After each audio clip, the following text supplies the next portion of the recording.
all the public schools got free lunch for all the kids. I still Do you have know to we pay because paid my kids 16 in charter. grand for a STEM room? We have the STEM room. We paid for that. No, we paid last year. 16 grand? My encoder's up. Okay, it's working. Yeah, that we paid 10,000 for. Okay. All right, Mayor, you are We live. need to give them money for.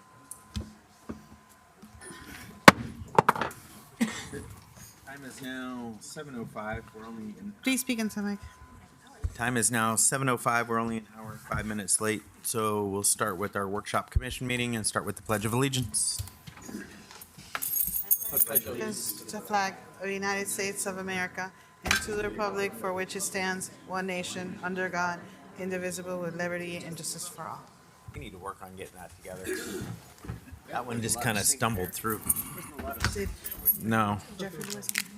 I get it. It's third time. It's late in the evening. Roll call. Mayor Jacobs, Yes. Acting Clerk Commissioner Morissette, Yes. Vice Mayor Kashem, Yes. Clerk Commissioner Hotchkins, Yes. Commissioner Mohammed. Here. Mayor, you have a quorum. All right. Additions or withdrawals to the agenda? None. Okay. Presentations 5.1. We'll start with presentations from the school board. Presentation from Broward Community Public Schools regarding next generation referendum. Please come up. Excuse me. Thank you so much. Good evening, Mayor. Good evening, City Commissioner, City Leadership. Turn the mic on. Yeah, push the button there. There you go. That works now, right? Thank you. Thank you so much. I'll start over. Good evening, Mayor. Good evening, Commissioner, City Leadership, and also to the amazing residents of the town of Pembroke Park. Thank you so much for allowing us to be here tonight. Our goal is very simple. We're here just to educate, provide just some facts about the next generation referendum ballot. I'm sorry, could you please state your name for the record? Sorry, my name is Angela Fulton. I'm the Deputy Superintendent of Broward Schools, and I have with me Dr. Valerie Wanza, who's the Chief of Strategy and Operations, who's also going to be speaking a little bit shortly after me. So again, I just wanted to state what our purpose is. You're probably very familiar with your role is as officials from Broward Schools. Our job here tonight is only to provide information, provide facts, give clarity, answer any questions that you may have. We are not allowed to advocate for or against a measure. Our job is just simply to be providing information for tonight. So before we get started, I would like to actually take a moment of personal privilege to share some amazing things about Broward County Public Schools, some things that really we're very proud of. And we're proud because we share these accolades with all of our cities for the students that we serve. As we ended the 25-26 school year, once again, the state rated Broward County Public Schools as an A-rated district, which means we've been an A-rated district 3 years in a row. In addition to that, we also have all of our schools achieving at school grades of A, B, and C, meaning we have eliminated all of our DNF schools also for 3 years consecutively. In addition, we just finished with the highest graduation rate that we've had in 25 years. Thank you. I want to give you two metrics on that. 97.5% of our graduates walk the stage from our traditional high schools. Those are our students that are attending high schools in our grades 9 to 12. But we also have a graduation rate of 91.4, and that is inclusive of charter schools because they are still under our auspices, and also all of our non-traditional schools, which is still the highest graduation rate when we include that into the metrics as well, too.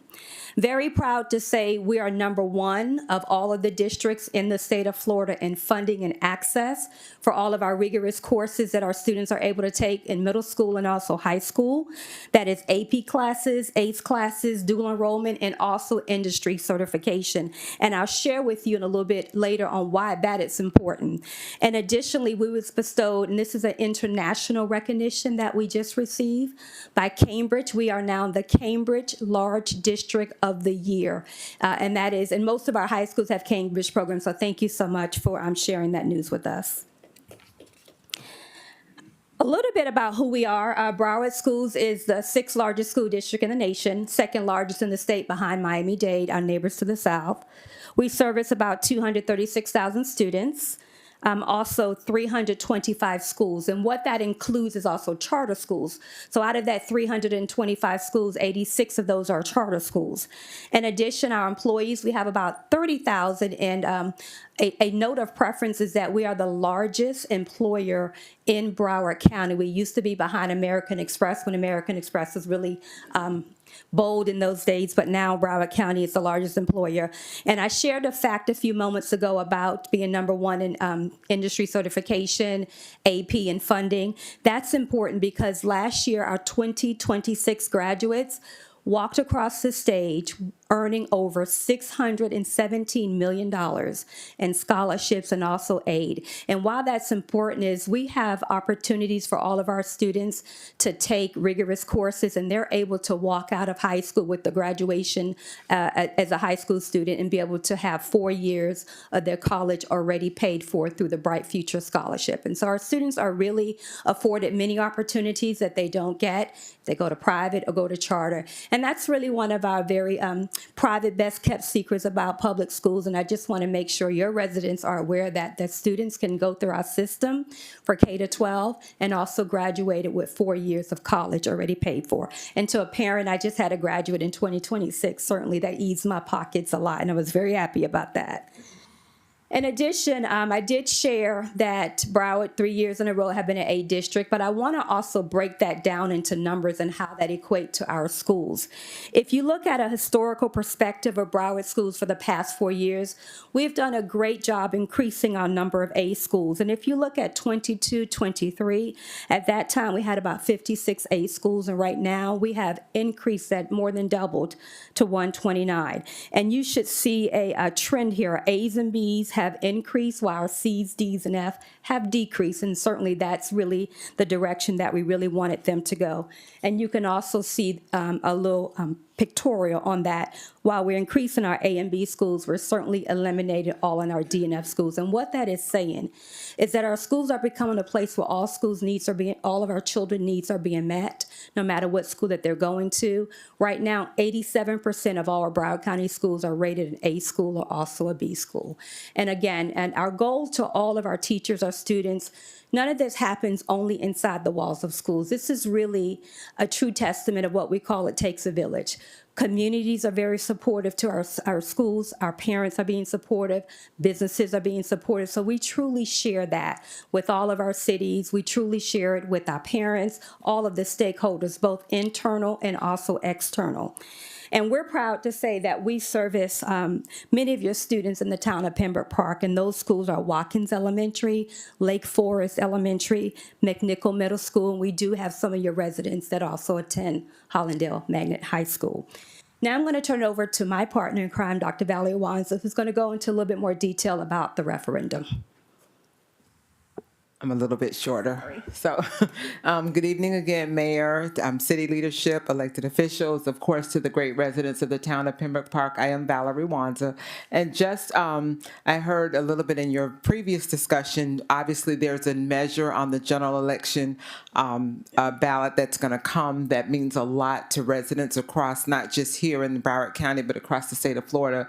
And typically our residents in Broward are used to seeing this measure on the primary ballot, which just occurred last week, but now this has now been moved because of state statute. It's going to be in the general election ballot as well. So the measure will be taken up on the general election ballot November 3rd. And basically, we are asking the residents of the county to consider a renewal of something that they're already doing that's already providing great benefit to our schools here in the county. So it's not something new that we're asking them to do. We're asking them to really continue the existence of a 1 mil property tax that currently is in place. It sunsets at the end of this year, and if the voters approve it, then the funding that will be available through this measure will be effective for the 27-28 school year. Collectively, what it results in is approximately $358 million in funding, and it's not just for Broward district operated schools, it's also a benefit to our charter schools as well. And the measure really is aimed toward targeting and increasing teacher and staff compensation. I'll go into that a little bit. And more importantly, school safety. We do know that we have SROs and school safety personnel in all of our schools, and this actually helps to fund a great percentage of that, as well as to attend to the mental health needs of many of our students. Okay, I did it right. Of course, I said this. We aren't asking the taxpayers or the residents to consider something new. This is a continuation of something that the voters voted for 4 years ago. So we are asking for that continued investment. What the funds, and I said it a little bit, so I'll explain it in a little bit more detail now. So currently, the funds the bulk of it goes to teacher and eligible staff compensation, because we know that, like many governmental entities, the funding that we get from the state truly is not enough to meet the total needs of the organization. I'm going to talk in a few slides about some things that we have done as some cost savings measures as well as a school district. But the bulk of the funding currently goes and will continue to go to funding compensation supplements, and they are supplements for teachers and eligible staff. And when I say eligible staff, I mean bus drivers, cafeteria workers, maintenance workers, clerical staff. And then it will continue to do that in the future. And you can see right now we are spending, that amount is approximately $173 million annually. Then there is the other 10% will be split between school resource officers, school safety personnel, as well as mental health professionals. Prior to this current referendum, the district was contributing approximately $60,000 toward the cost for school resource officers in school.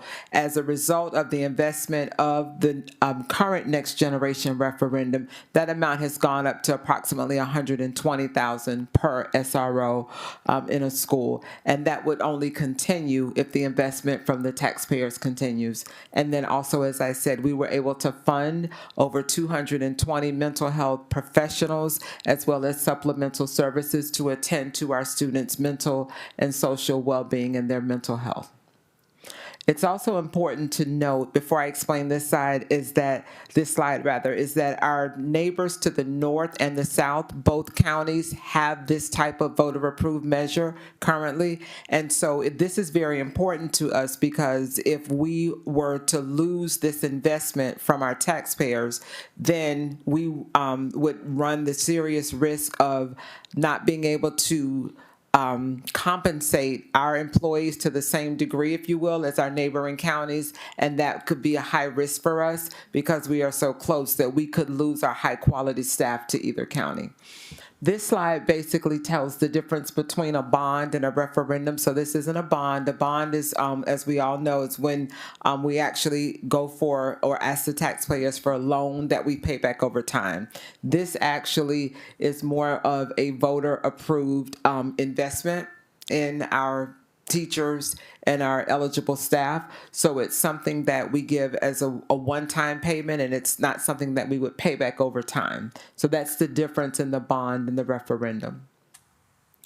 This is the actual language that the voters will see on November 3rd. I will not read it to you, but the title obviously is Fund Employee Pay for Employee Pay, Safety, and Mental Health through a 1 mil property tax levy.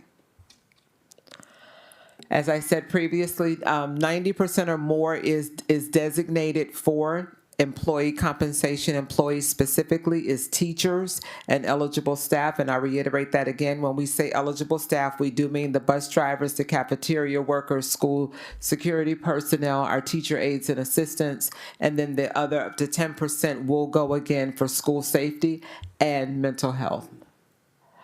Just as I said, so just as your previous conversation, you were looking at your budget, our board and our superintendent has been very intentional to realize over $100 million in this past year in cost savings measures in our budget. We did reduce at the central office, not classroom teachers or trying to anything that would take from schools, but we did reduce at the central office 1,000 positions. We also estimate about a $54 million recurrence in annual savings from doing some of the cost-saving measures, which also include some modifications we made to our healthcare program that's available to staff, and that we are looking to realize about a $46 million cost savings from that. And then lastly, everyone knows across the county in the last 2 school years, we closed 7 schools. We do have declining student enrollment. I'm sure you saw yesterday's school board workshop. We're looking and we'll go out to the community to talk about an additional 10 schools. And it's something that is not unique to Broward County. It is occurring across the state. We just did some simple math a little while ago, and between 6 of the larger school districts in the state of Florida, collectively, we've lost about 60,000 students. So declining enrollment is something that is it is not unique to Broward County, but it is something that all districts across the state and the nation are having to grapple with. But the board has been very intentional working with the superintendent and staff, and thus far, in some very intentional work we did last school year, we were able to realize about $100 million in cost savings. So for most homeowners, depending on and these are average costs. This isn't exact. These are average. If you own a home, what they're currently assessed is approximately $418 a year. Condominiums are $230,000 a year. And again, the aggregate of this is an investment of approximately $358 million into ensuring that our district continues to perform at a high level. Won't repeat that again. And if you need more information or questions, obviously we're here this evening, but there's additional information, and I'll let our deputy close this out. Okay.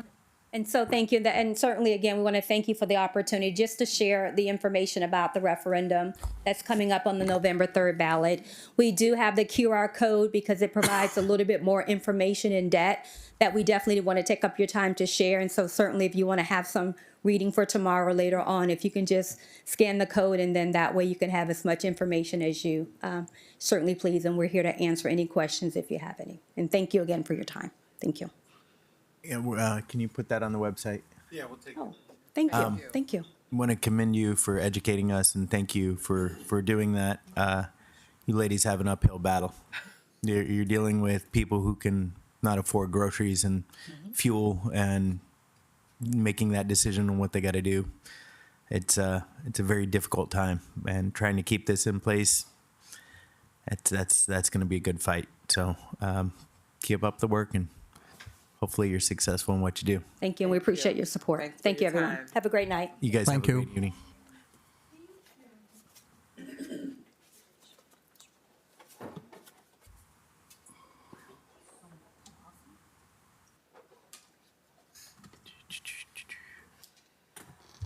All right. Reports of committees and town staff. Town planner? Michael V., you've lost weight, you've shrunk. Good evening, Mayor. Yes, I'm not Mike V, but I am Michael Ferreira, so we replaced the mic with the mic. There you go. So good evening, Mayor. Good evening, Commissioners. Michael Ferreira. I'm a principal planner with Keith, and stepping in for Mike V. Just a quick recap. You guys do have this in your files, but just a quick recap. The planning department, we processed a public records request for 3195 West Hillsborough Boulevard, the Nutex Hospital. We've coordinated with Sherwin-Williams regarding an updated building color palette. That's still ongoing. We've also reviewed a paint color application for 4350 West Hollandale Beach Boulevard.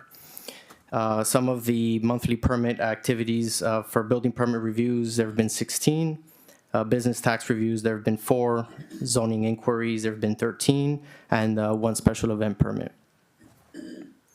Some of the active zoning applications, a couple of them you'll hear tonight, is the data centers ordinance, the sign code rewrite, self-storage code amendment, accessory structures, alcohol licensing, and Ecos sign variance. As far as DRC is concerned, we are awaiting resubmittals. We just sent over DRC comments to 95 Warehouse. As I mentioned, we sent that over to them about a week or so ago, and we're pending resubmittals for Pembroke Oaks, the auto storage as well, and Revolution Paddle Complex. I'm here if you guys have any questions. Questions? Thank you. Thank you. Monthly report, Police Department. Chief? Good evening, Mayor and Commissioners. Dan DeCourcy, the Police Department. Go over the stats for the summer from June till August of this year. August 8th, we obviously participated in the book bag giveaway. In June 1st through the 12th, we actually sent Sergeant Mobley to a 40-hour line supervision course at Broward College. It's a 40-hour advanced training course designed for first-line supervisors and law enforcement agencies. It prepares them for the dual role of actually balancing management's expectations and line personnel's leadership.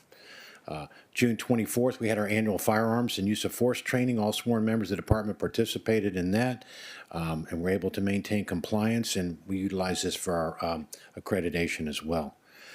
July 5th through the 10th, the Deputy Chief and I attended the Florida Police Chiefs Conference in Orlando, and basically had some training over there, professional opportunities, development, networking with other law enforcement agencies, and discussing current trends throughout the state of Florida. In July 13th through the 14th, we had CPR first aid training for all of our officers, getting everybody current. We keep that current every 2 years so that we're current on that stuff for our officers. July 13th through the 17th, I did the FBI National Command Course in Quantico, Virginia. It was a week-long training of executive development for chief executives from agencies of 50 personnel or smaller. The FBI had invited me to attend that, so it was very educational. I made some great contacts throughout the country. Throughout May to August, we continued to prepare for our on-site, and August the 11th through the 13th, we actually had our on-site assessors here, at which time, when they completed their on-site, they share with us that they are recommending us for accreditation at their October 22nd conference in Sanibel Island. So we'll be over there receiving that. July 27th, we started a new officer, Officer Menekinas, Christopher Menekinas. He came from us for 20 years of law enforcement experience. Just helps us strengthen our roles with a senior person coming on board. He was actually going to be on the midnight shift now, and it gives us that depth of another experienced officer on the midnight shift that we can also utilize for an officer in charge should the need arise for the agency. We just continued developing the agency over the summer. We remain focused on maintaining our high standards, enhancing our policies and procedures, as well as our employee training. Again, the accreditation was a big part of our accomplishments over the summer. So we're very excited about that. Calls for service, we had 121 traffic incidents, 80 were minor traffic crashes, 22 were with injuries. We had 135 alarm calls, audible alarms, intrusion alarms were the highest at 126. We had 18 total burglaries over the summer.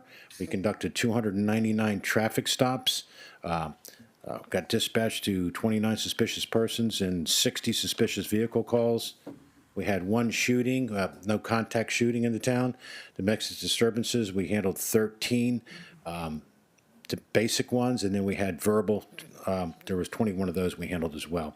We had 52 cases where we handled trespassers, and we had 189 assist other agencies. The other agencies are calling us more and more now, Hallandale and BSO, to assist with them when they have issues going on in their town, because they realize that we have the resources.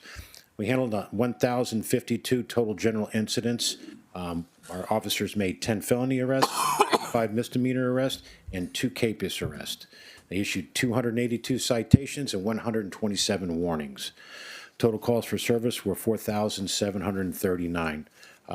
We also included a detailed list of the calls for service, should you like to reference those in the report. But that's all I have. Do anybody have any questions? Questions? Thank you. Thank you, Chief. 6-3, Fire Department, Chief Kane. End of summer, let's say 194. No? Down? Oh, we Down. had a good, We're down. good, We're good down. August. All right. Good evening, Mr. Manager and Mr. Mayor and Commission, Battalion Chief Michael Kane, Broward Sheriff's Office Fire Rescue. I'm going to present both the June statistics as well as the July statistics. Starting with June, we ran 171 total calls for service. The breakdown is 7 structure fires, 11 vehicle accidents on the surface roads, 19 vehicle accidents on the highway. We ran 130 medical calls and 4 service calls, civil assist service calls. In the month of July, the total calls were 178. The breakdown is 2 structure fires, 8 vehicle accidents on surface roads, 26 accidents on the highway, 134 medical calls, and 8 service calls. That is my presentation. If you have any questions, I'd be happy to answer them.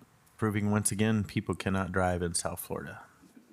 No comment. That's why we got the police chief over there. All right. Thank you. Thank you, Chief. Have a good evening. Thank you. Thank you. Have a good evening. 6.4, monthly reports from building code compliance. Mr. Lewis.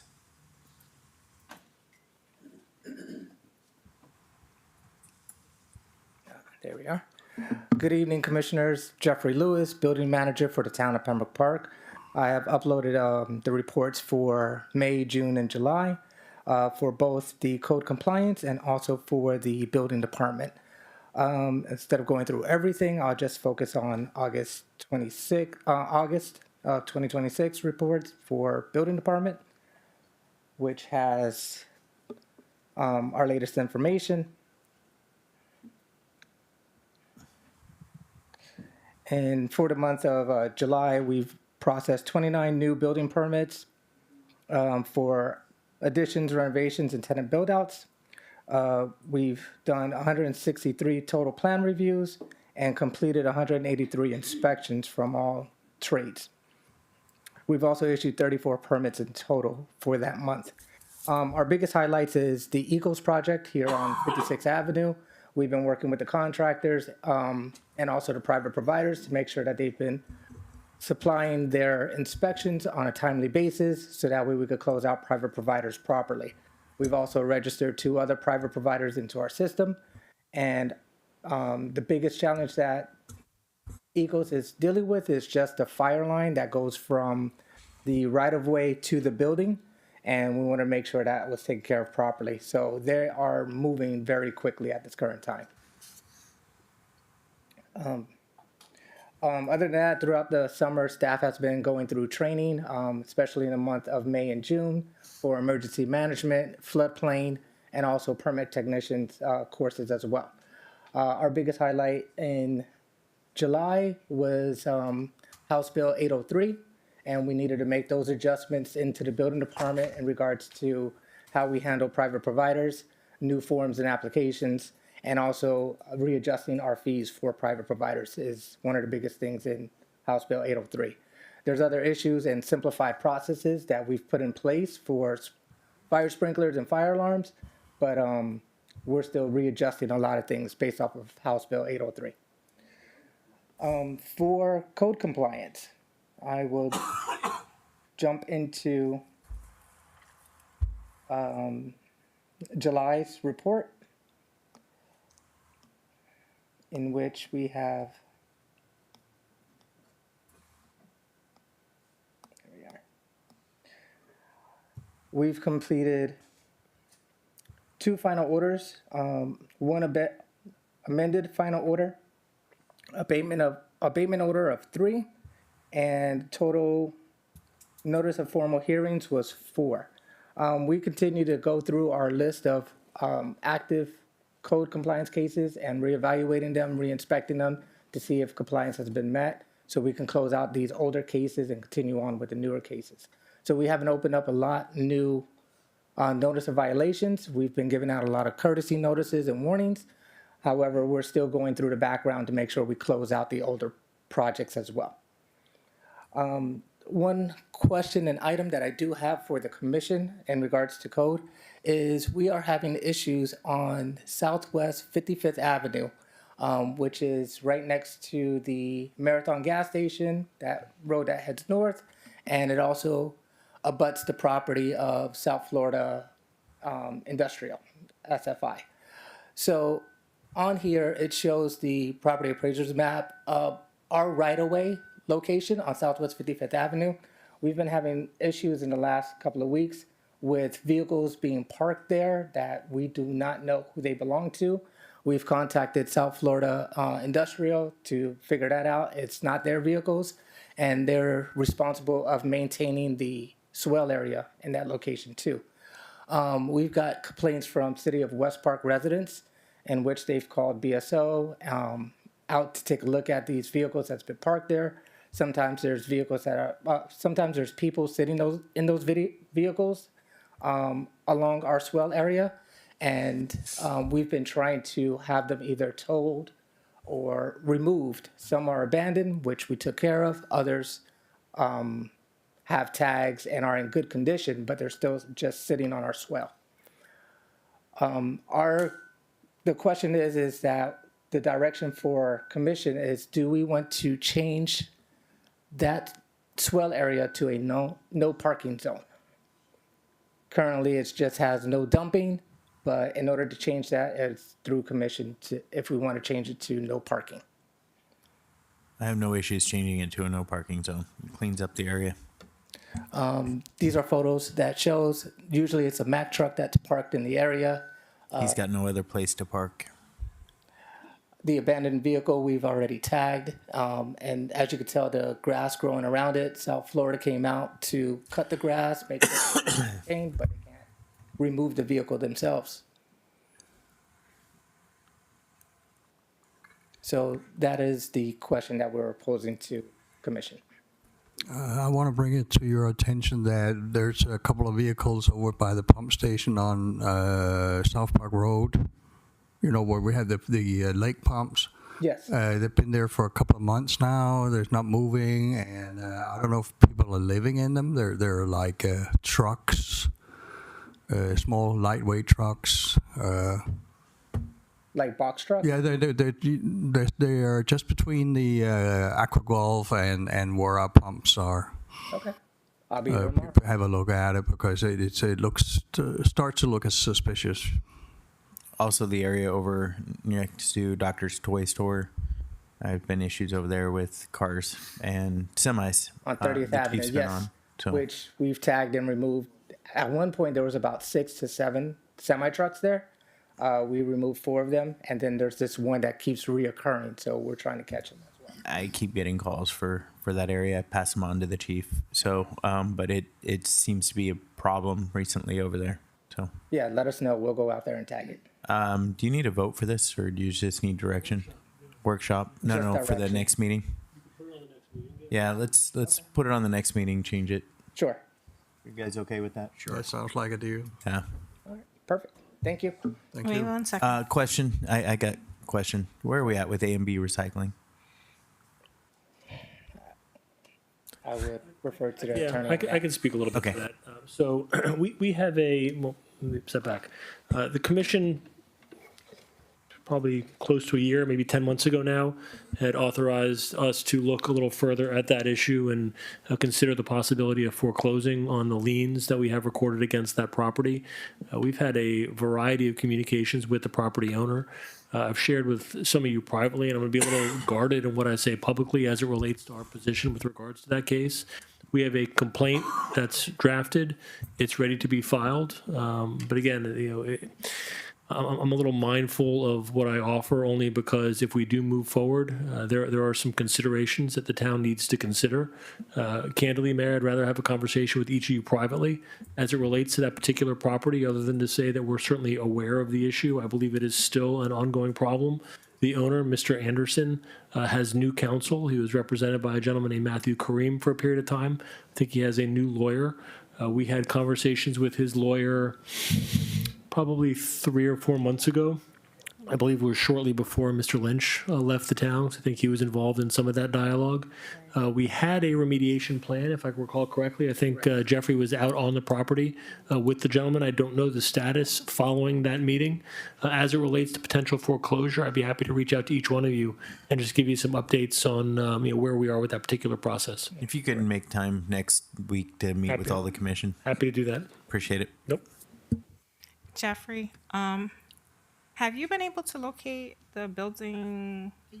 Sorry, have you been able to locate like the building permits for this building? Because like every time we're looking to do something, it's like an issue. Yes, I went back and found older plans from 1968 from the last renovation of this building. I did email those out to Public Works. Okay. Because I'm just trying to understand where we are with the third floor, with the kitchen, with the city fire permits, with all of those things. Right. Because we're trying to move stuff forward, and it's like we can't get a permit in our own city for our city. I'll look into that and get back with you. Okay, please. Yes, Jeff, what's going on with the building that is going in back of Channel 10? Where are we at with that lot? No, that's Odom. No, I know, but waiting on permits of some sort, right? Still can't get another permit, right? Is it Kinley Horn? Permit for its own for their own city. That's the way it is. I'm sorry. We received new site plans with, is it Craven Thompson or Kinley? Craven? Well, right now, we're paying rent for the storage building that we purchased, and we're paying like $5,000 a month or something like that, some ridiculous. Right, we've completed a site plan with Craven Thompson, who's on board as a engineer for CCNA. The last items that they need to work on is just the boring samples, so that way they know what type of weight foundation in order to put the modular onto. Once that's been completed, we can go ahead and start issuing the permits for construction. You're going to actually put a foundation there to set the building on? Mm-hmm. Correct. That's part of their prefab plans. Oh, I see. Okay. Didn't we pay for that like what, last year or something? Yep. Okay, just checking. We're accumulating monthly fees for it sitting there.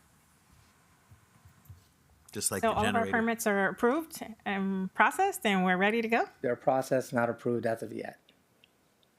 We're working on it. We're trying to get that out. How come we can't get our stuff approved? How come we can't get a permit approved in the city? Who of approved Ask our residents. They can't get anything either. Okay. Okay. Any more questions? No. No. Nah. Thank you. Thank you. Not very popular today, Jeffrey. That's okay. All right. Ordinances 7.1. This will be second reading. Ordinance number 2026-010. Town Attorney. Thank you, Mayor Commission. For the record, this is consideration and approval of the M1 text amendment for data centers and artificial intelligence facilities in the fee schedule. You do have Mr. Ferreira here in the place of Mr. Vandermeulen, can speak to the issue a little further. This is second reading.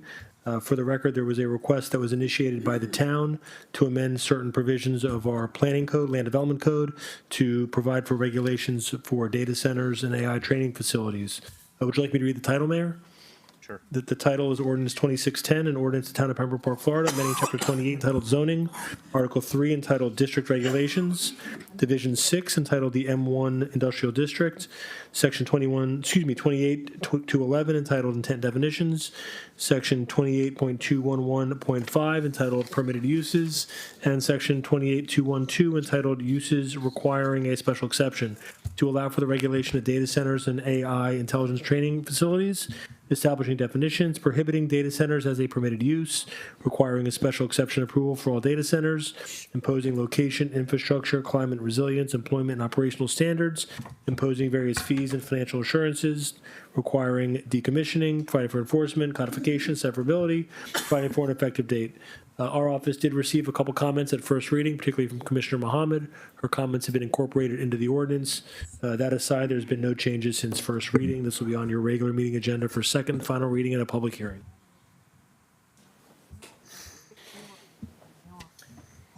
Good evening. Good evening, Mayor, Commissioners, Michael Ferreira, Keith again. Yeah, as the town attorney mentioned, this is going on second reading. There have been no other further changes from here. It was just in preparation for the Senate Bill 484 that was enacted in July, which gave local authority to local governments through the comprehensive plan or land development code to regulate data centers. So there have been other changes, like I mentioned. This is going over to a second reading. We do have a companion item for the next item, which is 8.1 for this one. I have a question. I heard on the news yesterday that the federal government has overridden all these restrictions that we're trying to implement on AI centers. Have you heard anything like that? I personally have not heard. I just heard about on that. on PBS Yeah. yesterday, I think. I'm aware there are some discussions federally to regulate data centers. It's certainly a hot issue politically at the moment. I'm not aware of any preemption at the federal level, but we'll certainly reconfirm that, Commissioner. Okay, we need to keep an eye on that. Maybe it'd be wise for us to put something in place before it happens like this. No, they're overriding. They're just removing all gonna take all the restrictions? All restrictions. We would have no say. Yeah, that's not good. That's why you make sure your fees are there to protect your city. It's just no more law and order. Wild West. All right. Item 8.1, may I move on? Just tonight, I mentioned item 8.1 is a companion item. Go for it. This item, Mayor Commission, is the consideration and approval of a resolution for the fee schedule for data centers. Again, Mr. Ferrera is here to answer any questions. The item is Resolution 2026-067. It's a resolution of the Town Commission, the Town of Pembroke Park, Florida, would establish a schedule of fees for data centers and artificial intelligence training facilities within the town pursuant to the Code of Ordinances of the Town of Pembroke Park, Section 28-212, which is the section that would be created by the prior ordinance, provides for severability, conflicts, and provides for an effective date. Good evening, Mayor. Good evening, Commissioners. As the Town Attorney mentioned, 8.1 is a companion item to 7.1. This resolution is just to establish fees for anybody moving forward to process applications for data centers or AI training facilities. And the fee schedule is attached as Exhibit A in the resolution.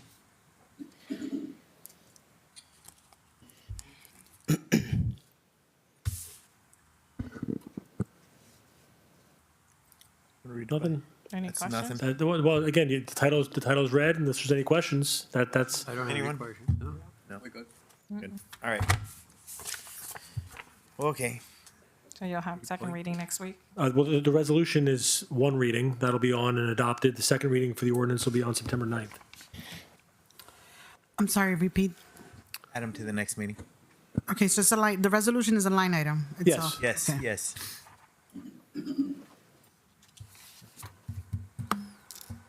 Item 8.2, Mayor, may I? Go ahead. Item 8.2 is consideration approval of a sign variance for the Ecos development. It's also sponsored by Mr. Ferrera in the place of Mr. Vondermeulen. The address for the property is at 5595 Southwest 41st Street. This is to allow the applicant two sign variances from Section 21-20 to provide for an increase in letter height beyond the permitted limit. It's Resolution 26068, a resolution of the Town Commission, the Town of Pembroke Park, Florida, approving sign variance application number 26 SV02 and granting those two sign variances for the property located at 5595 Southwest 41st Street in Pembroke Park, Florida. Provides for conflict severability and provides for an effective date. This is a quasi-judicial item, be properly noticed and be on your regular meeting agenda for consideration. I'll offer Mr. Ferrera to speak to the substance of the item. Once again, good evening, Mayor, Commissioners. Michael Ferrera, Principal Planner with Keith. This is a simple variance for the property located at 5595 Southwest 41st Street. This is the eco site. The lot size is 1.63 acres. So the request is pretty simple. Their signs, ecos, the portion with the K is a little bit longer than the rest of the letters. So essentially the portion of the K that's longer is going to be at 24 3/8 inches, where 18 inches is permitted. And there are two signs. One is on the south elevation on Northeast 215th Street, and then the west elevation along Southwest 56th Avenue. And as I mentioned, it's just an increase of about a little bit over 6 inches for one of the letters. The rest of the letters are just going to be, they're meeting the requirement of the 18 inches. This is just a quick elevation of where the proposed sign is going to go. If you notice the K, it's a little bit longer than the rest of the letters. And as I mentioned before, the rest of the letters do comply with the code. They're actually less than 18 inches. And this is the west elevation. You probably have a better look at the K at the bottom, that long portion again on the west elevation. And I'm here if you guys have any questions. No problem. Me neither. I think they need a better graphic designer, but that's my. I have no issues with the variance. They could have come up with a much better design. And again, this is a quasi judicial item. It'll be properly noticed and before you for consideration of public hearing at your next regular meeting. All right. 8-3. 8.3, if I could, Mayor Commission, is consideration approval for commitment to fund the I-95 rehab project for the lift station.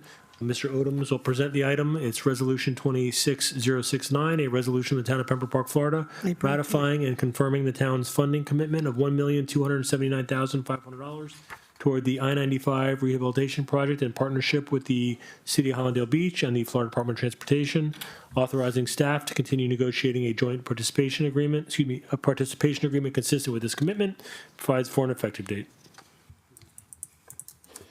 Good evening again, Mayor, Commission, Jeff Odoms, Public Works Director. This item comes before you for review and approval. This is for the rehab of the I-95 stormwater station. The station currently is approximately 23 years old, and it's at the point where rehabilitation is required, or I should say necessary. We're basing this number off of the previous joint agreement with Hollandale Beach as was a shared location. Previously, I came before the commission with a letter of commitment from FDOT for $400,000 towards the cost of the overall project. Right now, the project is projected to cost about $2.5 million, and with a cost for design of about $480, I believe it was $488. We drafted, myself and the town attorney, a letter outlining that, you know, the town is prepared to honor a 50-50 split based on the previous agreement. And that letter and that opportunity was sent over just for review at this point. I let Hollandale Beach know that it was up to the commission this evening approval for that to be an approved opportunity. I just wanted them to see the language to make sure everyone was happy with the language, and they have reported back that they're fine with the language. So at this point, for your approval this evening is our share of the $2.5 million rehabilitation. That 2.5 figure is after the FDOT commitment? Yes. Yes, it is. FDOT's 2.5 is for the actual construction, and the engineering design is going to be just a little bit over 400.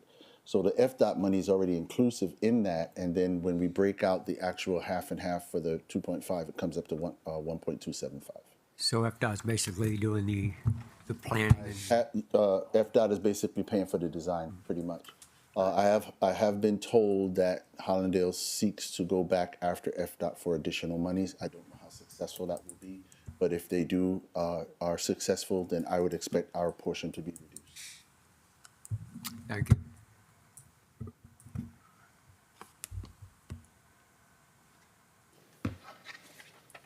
Questions? Nope. All right. 8-5. Wait, I'm sorry, Is this a consent item? Yeah, sorry. Line item or consent? Line item. It's a resolution. It can be consent. It can be consent. Consent. 8.4, Mayor, if I might. Go ahead.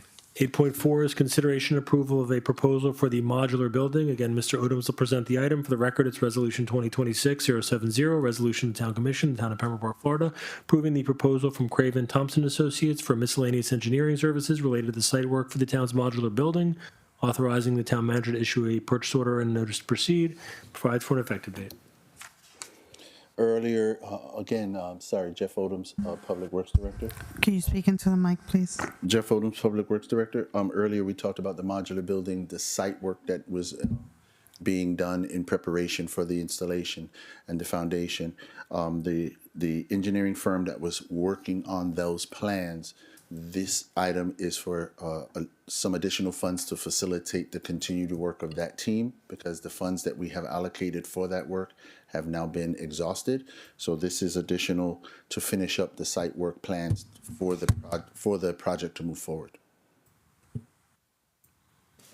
How much are we paying a month for storage?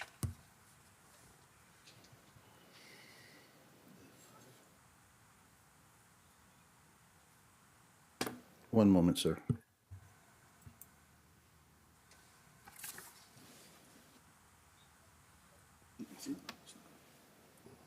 Manny Larzabal, Deputy Director of Public Services. We're paying about $1,600 for the rental. It's split up into three prices because it's a triple wide. How much longer is it 600 and anticipated till it's installed? As soon as we get all the permits approved, we get the core sampling done for the site plan, and then once all of that is approved, then they'll be able to start to mobilize. So we bought the building long before we were prepared to put it in, Exactly.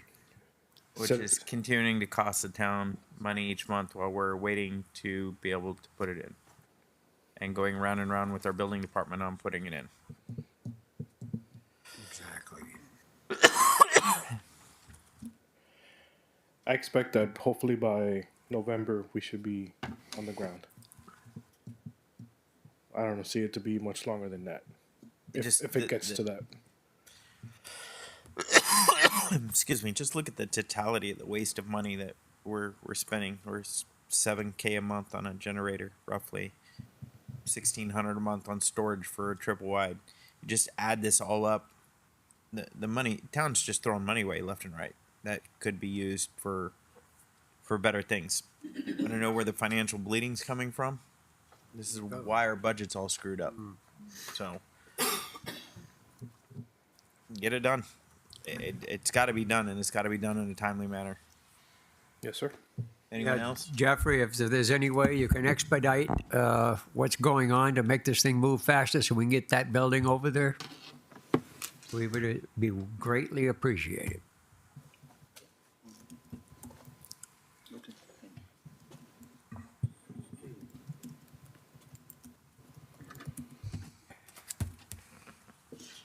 Oh, I thought it came up.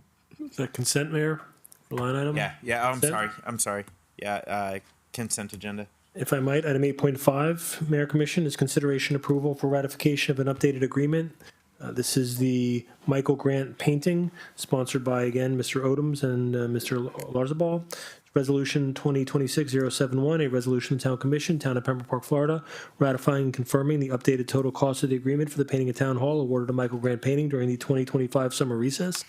Acknowledging that the original amount of $21,240 reflected the 2025 pricing. That updated total cost is $24,950, which reflects the current market conditions as set forth in the new proposal dated August 16, 2026, provides for conflicts, severability, and for an effective date. Guys? You say sign it before it goes up again. Yeah,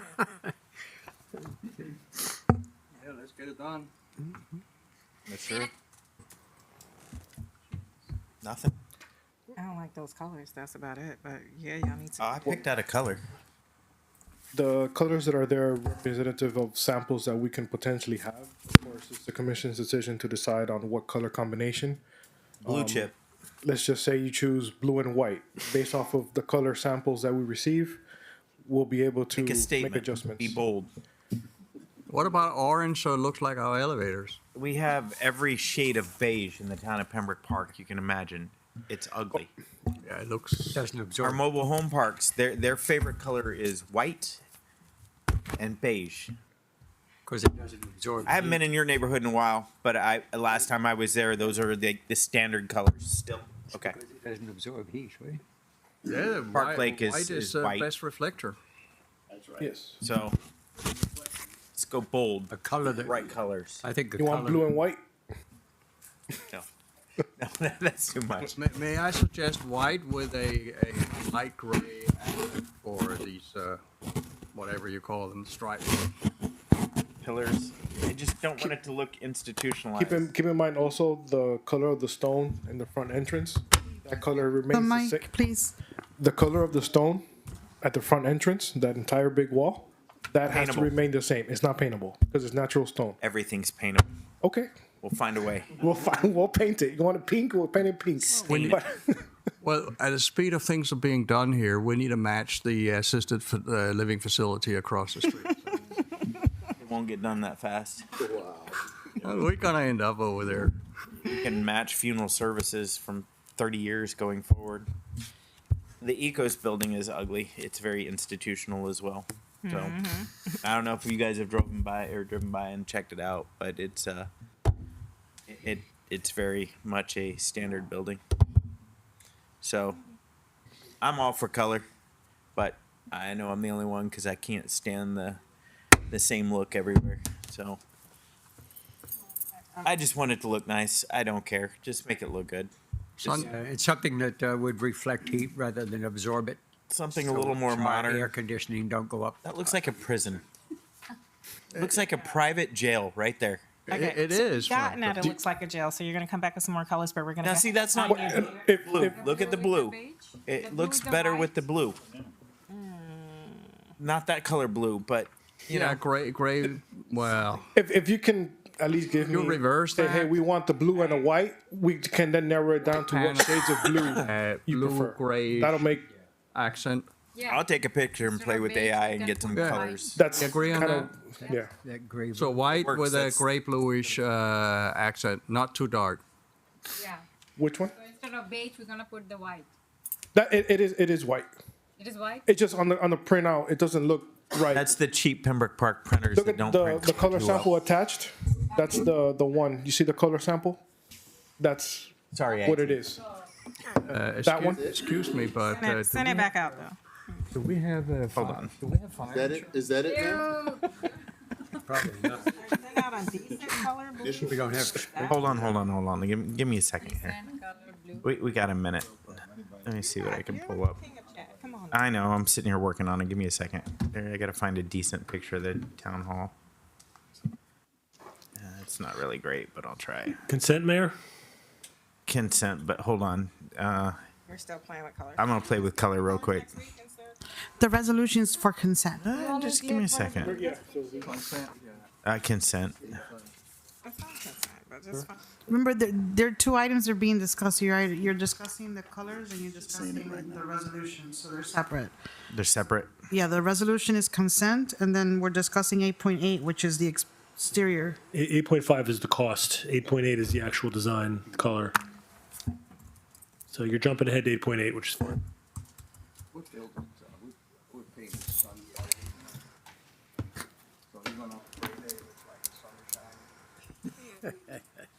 Let's see here. Let's move on. Hold on. It just takes a second. Oh shoot, I'm off the clock. Hold on. Again? Oh No, my no, no. God. All right. I lost track. Where are we at? Well, you're 8.6. handling 8.8 along with 8.5. 8.8 is the cost, which will be on consent. 8.8 is the actual color selection. All right. So for that, you want a line item for next meeting, or you just Yeah, want we'll it have for a a line workshop? item. Okay. So modern colors comes out to this.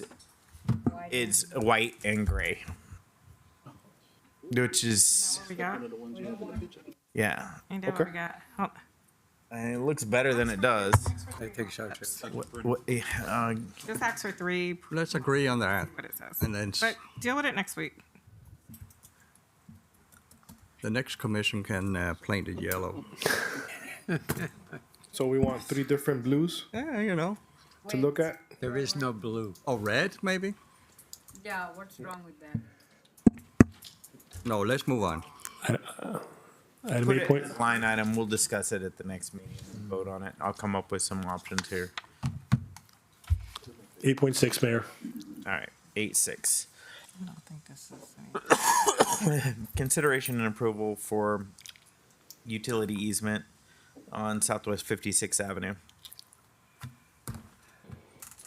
Good evening, Mayor and Commission. Jeff Odoms, Public Services Director.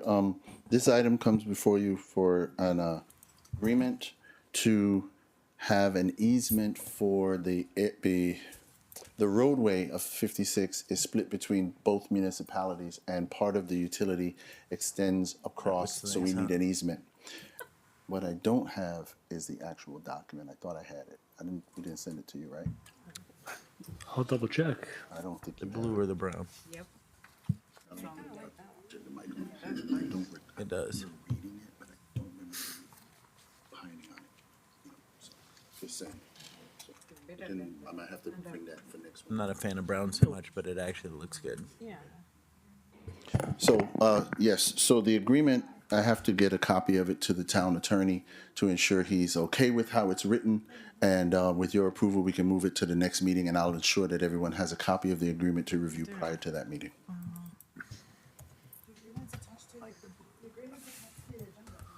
Yeah, I didn't have it in front of me. Yeah, that's kind of nice, huh?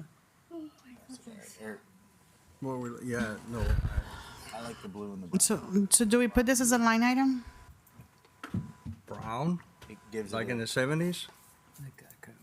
I don't know. It's only 5. Yeah, but That's leaving the natural rock. Okay, close out. Do we put this item as a line item? I Okay. kind of like option 3 better. Yeah. See, easily distracted up here. They like this one. That one? That one. So the utility easement is for the poles going down to No, move? it's for the roadway. Excuse me, sir. It's for the roadway itself on 56 because that is a joint owned road. So there's an easement agreement with, and I'm trying to remember, I believe it's with Broward County and perhaps with West Park, but I want to double check that information with the town attorney and make sure you have a copy to look at for the next meeting. Okay.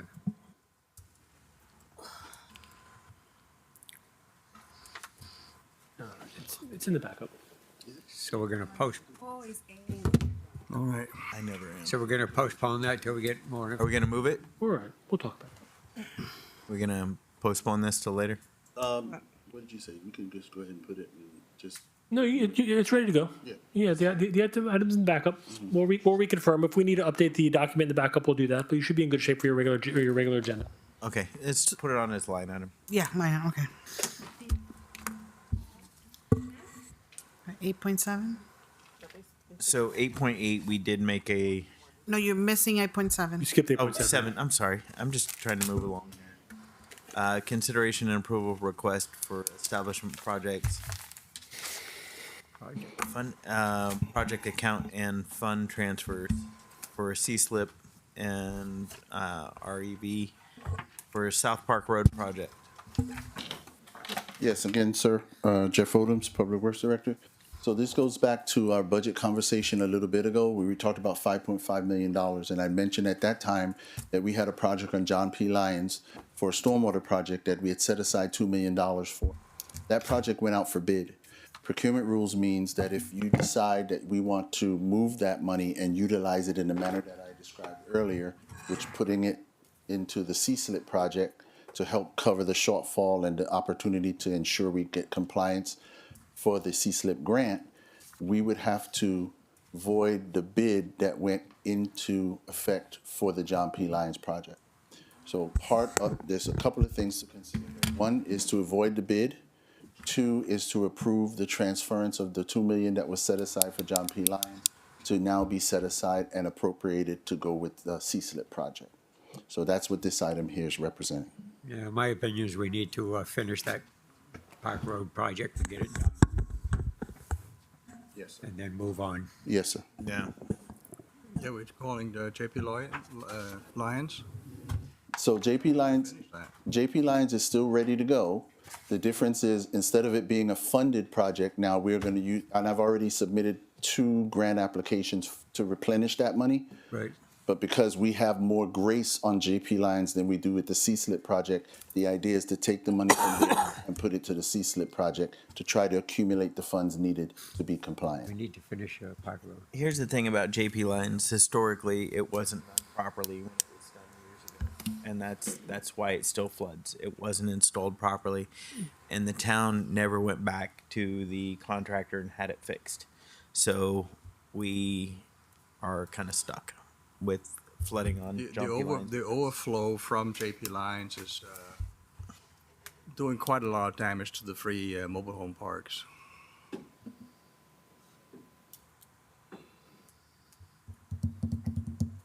Well, at this point, so we're just trying to prioritize at this point. Yeah. I would love to do all of them, but we just don't have the dollars to stretch in every direction simultaneously.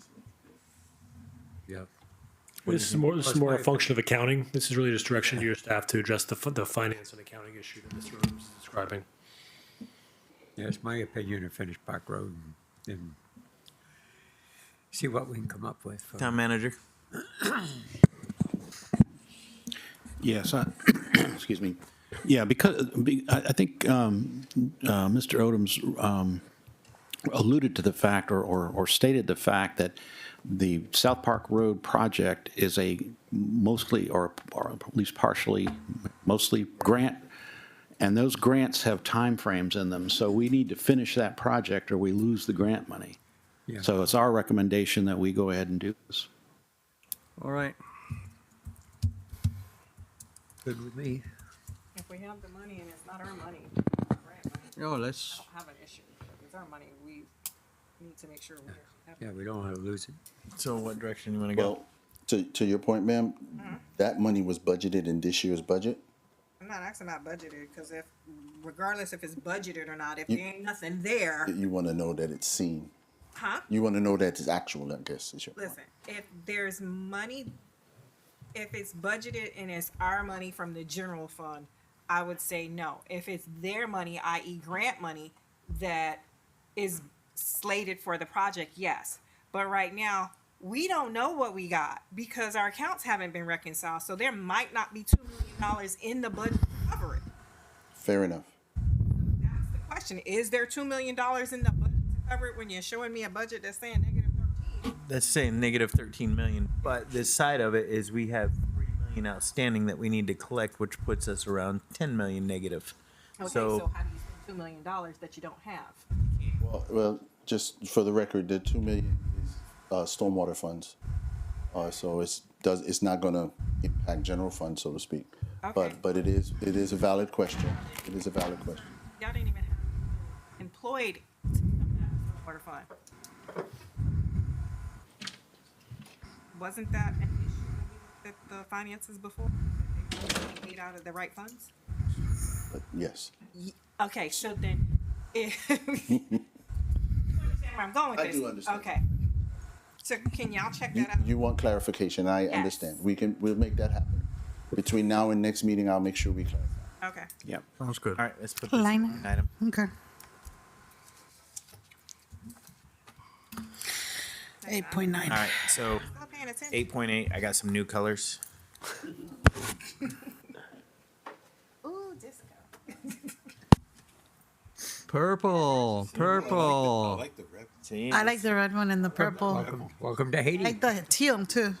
if we're gonna do it, go bold, right? What's the one that's got Matches the elevator. The white orange colors? matches the elevator. Then you don't have to repaint the elevator. I think it was. Change the siding in it. I think it was Bermuda. I wish they were telling you banana republic. I don't need to say it. Alrighty. All right. 8.9, consideration and approval of selection, Theming of utility. oh, wrapping the boxes. We approved this 5 years ago. Yeah. What happened? 8.9, it's wrapping of the electrical boxes. We approved this, it was Ray, myself, and Hodgkins here Long time ago. 5 years ago. So, Still not done. Randy Larzabal, Deputy Director of Public Services. Under the direction of the previous town manager, we received a theming of. Can you please speak up on the mic? Can't hear you. Under the direction of the previous town manager, we received a theming of underwater. So, being that he is no longer here, and we're not certain as far as how far he got into advising that idea into commission, we decided to kind of pause. However, right now we are ready to go. The designs are ready. All they have to do is come out and wrap. But if that's not something that the commission, Underwater, is he meaning stormwater flooding, which the town's known for? it's I mean, we could do that. That'd be pretty easy wraps. We could put learn to swim. The pictures? We can show how people were rescued in canoes and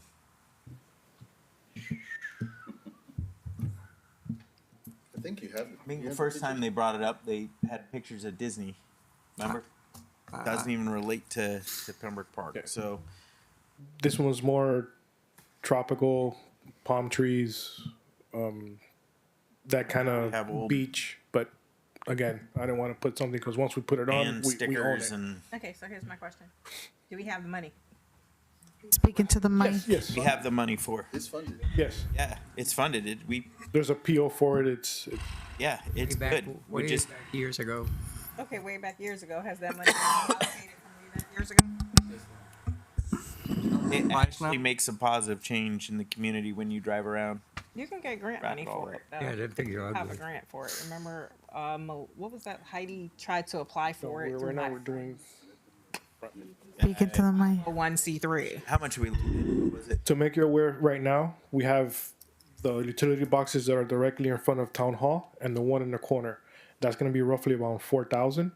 If we add additional boxes, it's going to be around 7,000 for what we had allocated. That'll take Supposed care to of do all the boxes. 48th, but being that the budget was going to be larger for all of the boxes, we wanted to keep it low at the time. So for right now, that's what we Around have. town hall kind of just But you got singles all it those out. people in building permit not processing permits. Give them a paintbrush. Put people to work. And we can get the free paint from the county. You can take after New York. Pay everyone to shovel snow. Just pay everyone to paint. Pretty much. Clean the town up. What do you think? Town attorney? We got to wait for that? Service hour day. Trying to be creative here. What do you guys want to see? Nature themed? Yeah, I think it should blend with whatever's Something in that back of blends it with or the something. community. Trees, design, nature. Yeah, I think If they look pretty, people are less prone to vandalize them. make it look like the background. If you make it ugly, Gotta they're gonna do graffiti on them. As far as I know, the Project where the little kids design something. Can you do that at the school? Why don't we let the kids from the school paint them? Yeah. Decorate them. That would be cute. Oh, you'll have some colors then. No, yeah, really. But it would be cute, and it would. We save $7,000 and We're gonna spend that in paint. You wouldn't even spend. and hand cleaner. Discount. Now we gotta make them put their little handprints all over it. And What's gonna happen? Yeah. Oh yeah, like in the Stone Age. Actually, that's not a horrible idea. And to get them involved. we can put one Community service project. on 48th where the school is. You could there's a Repurpose the utility money. box there. You can have that. That'll be cool. Okay, let's. What would we have to do to prep the boxes for those? So what we have to do is we need the designs. So, like example, you guys say, No, the kids are gonna design. we it. can- okay, but Base coat, and then let the kids paint it up. oh, you want them to actually paint it? Yeah, Yeah, Okay. we can prime them, clean them, and prime them until they're ready. prep them. They paint them. Okay. And you want to do the same for all the boxes or just a few? Clean this town up one way or another. And if we use residents to do it, Mr. Roach, you want to box your own? Come on, you've been around long enough. You're the only committed resident here to show up. I'll work with you. I think we need to hurry up and get Dedicate this. one to you at I this. could volunteer to paint one. How about it? I can see this gonna be a very No, we can long work evening. with the elementary schools, get some community service hours for the kids that want to be involved. You know what? Let's make this a line item. Let me get about a week to put something together, and we'll put it on and discuss it at the meeting. What do you guys think? I'll get with the principals and see if we can do something. I think it's a deal. Yeah, good All right, idea. Good and idea. I'll have something for the next meeting for us. Hold off on it. We'll repurpose the money. I think we got a good idea. All right. Just for a train of thought, just putting it out there. If they were decide to go the wrapping route, then they can, draw the pictures, send it over to a printing company that they can make it larger to have it wrapped that way. Just throwing that idea out there. Oh, so they could submit artwork and we would make copies of it on on a wrap- larger on a scale, wrap. and they wrap it. Yeah, that's Do an that idea too. too. Yeah. Just a Keeps their hands clean. thought. I'll put two plans together. We'll see how it comes out. I'll have something at the next meeting for us. Just put it a line item, and I'll get you the backup. Okay. Thank you. Either way, it's going to cost us the same. So Probably. where are we at? 8. You guys don't like the bright colors? Nah, let's. But not on the building. The orange and purple. The boxes, maybe. 810. Chief, did you want in on the colors? Line item. Thank you, Anthony. All right. All right. 810 flock cameras. Kidding. Resolution number 2026-072. It's a resolution, the town of Pembroke, the town commission, town of Pembroke Park, Florida, authorizing the purchase and upfitting of one 2026 Ford Explorer active admin vehicle for the Pembroke Park Police Department, approving the vehicle purchase from Coco Ford, attached to Exhibit A, and the emergency equipment installation by Frontline Vehicle Solutions, attached to Exhibit B, provided for conflict, severability, and providing for an effective date. Dan DeCourcy, Police Department. This is a vehicle that's ending its life cycle with the town. It's a 2022, so it's got 75,000 miles on it. So we would rotate that vehicle out. We'd still keep it as a spare admin vehicle should somebody vehicle be down or whatever. At least it has all the emergency equipment in it and so on, but it would just be used sporadically, the additional one. This also includes the service plan involved in that too, so there'll be no maintenance fees for the next 5 years on the vehicle. Is it supercharged? No, sir. Any questions? No questions. No. Consent. Thank you. Thanks. 811 Resolution 2026-073. Yeah, 811, 812, 813, 814, 815, 816, These are all of them. Yeah. 817, and 818 are all related items. If I could just maybe introduce them all globally. Go for it. So, Mayor Commission, you'll recall earlier this year, your procurement staff, primarily Ms. Woodbury, along with your former consultant, Ms. Rockwell, issued an RFQ to update our CCNA continuing services contracts. Before the commission went on summer recess, you approved the agreement for architectural services under that procurement process to move forward with the design of the third floor of this building. The items that I just mentioned are all of the various disciplines, the agreements for each of those services. The town, through its evaluation committee, had reviewed each of the qualifications of the various proposals. The commission approved publicly the rankings of the evaluation committee, approved and directed your town's professional staff to negotiate with each of the qualified firms. The items before you this evening are to award contracts for each of the firms who have been deemed qualified for the various disciplines. I could state for the record that the disciplines include transportation, traffic and roadway engineering, surveying and mapping, management services. We have environmental engineering, landscape architecture, civil, structural, and MEP engineering. We have construction, engineering, inspections, and the drainage and stormwater. Those are all various disciplines that were included within your comprehensive CCNA procurement. Just so the record is clear, the approval of these items does not award any work to any one of these firms. There is no dollars spent by awarding these contracts to any of these firms. Under the CCNA, when the town has projects that fall within the parameters of a continuing services contract, the commission will be asked to consider and approve what's referred to as a task order, which includes a scope of work and a fee structure for the particular services. The approval of each of these items essentially puts resources in the town's toolbox to have all of these firms under contract so that we can award specific assignments through task orders without having to go through an individual procurement process for each project. This procurement process will satisfy the statutory requirements as it relates to competitive procurement. This is specific to those professional services that we outlined, those architects, engineers, and the like. Again, this essentially puts those tools in your toolbox. I could read each of the resolutions, Mayor, if you'd like. Again, not legally required, though I'm happy to do it. I think we can skip over that one. Again, I'm trying to save Mr. Odom some time. I know he's here to speak to the items. Hours. But that is the essence of items 8:11 through 8:18. You might want to check the spelling in some of these names. Some of them look a little off. We can certainly look. Any in particular, Commissioner, that you see? But we could double check. But I see Kimley Horn? Kimley is not Kimberly. It is Kimley Horn. That is the name of the firm. It is? Yeah, Kimley Horn. Kimley Horn is the name of the engineering firm. Ah, okay. So when you see Kimberly, it's spelled wrong. Okay.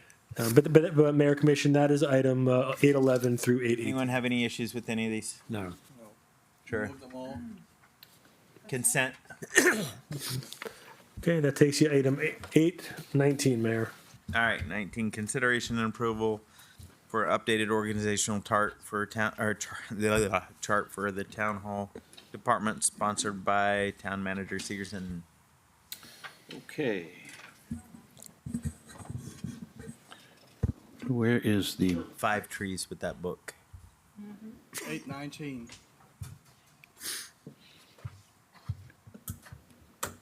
We jump way ahead. Try to make it easier on you, Mayor. I'm looking for the backup.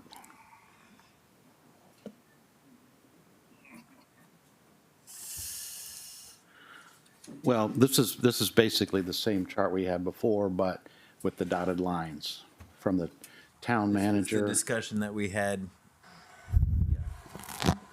This, yeah, it's basically showing the various departments and the solid line from the commission. Subdepartments, et Yeah, cetera. to the departments, and then the town manager under the town commission with dotted line to all the departments, as was discussed.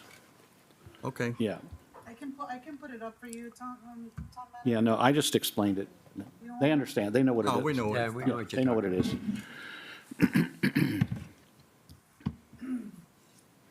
So that needs to be approved because it's different than what we had before in some respects. So you want that to go? Sure, can you pass that down so everyone can take a look? You're the only But one it's that's still this positioned. human resources under the manager. We discussed about that. No. I didn't see that. Where did that come? Yeah. Oh. Yeah, there's actually an item that probably needs to be amended out, that the somehow a paralegal position got placed under the town attorney, but we're not doing that, or we're not Say, we don't have providing that for that. If it was budgeted, I was going to tell you to cut it. Give you some. But apparently, it's not in the budget. So Budgeted.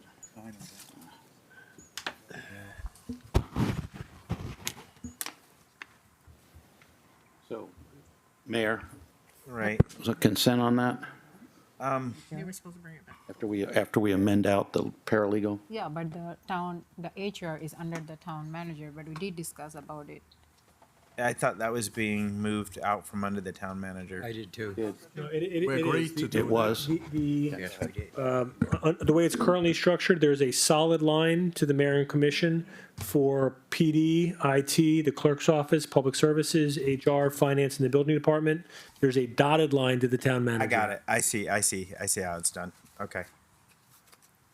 Yeah, Yeah, that's the way it was I supposed to don't be. get it.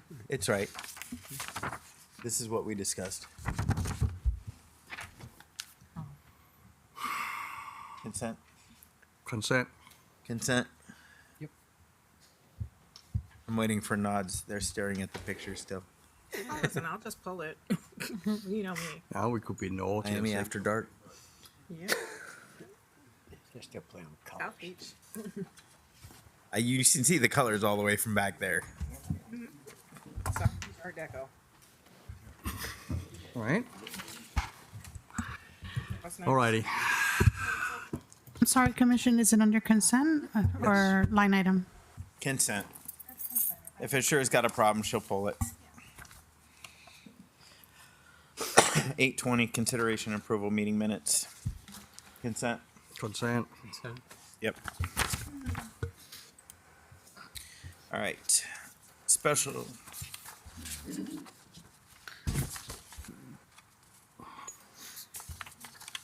come those are all the way up there? Discussion. 9.1 kitchen. Kitchen code compliance. Okay, 9.1. Discussion of possible action, kitchen code compliance proposal.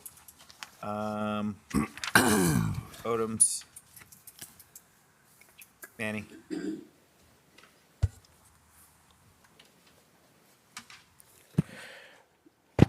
Manny Larzabal, Deputy Director of Public Services. So I bring this item to you guys. One of the last meetings, you guys approved about 15,000 for upgrading of the kitchen, replacing the hood, etc. However, if you see in front of you, all those quotes that I received were above $40,000 to bring that kitchen up to code. 40,000. And more. Yes, I think one of them is about 45. They come around in that range. I could buy a whole kit building for that. Yeah, Could have a shipped from separate Vermont. kitchen outside, you know. It's shipped from Vermont. Boy. Yeah, we approved those, didn't Yeah, we? that was consent.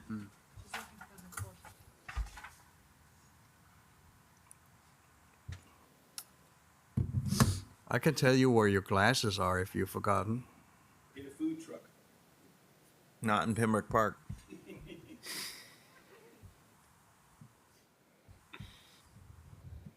So wait, I thought to bring it up to code according to the fire. What's wrong with this thing?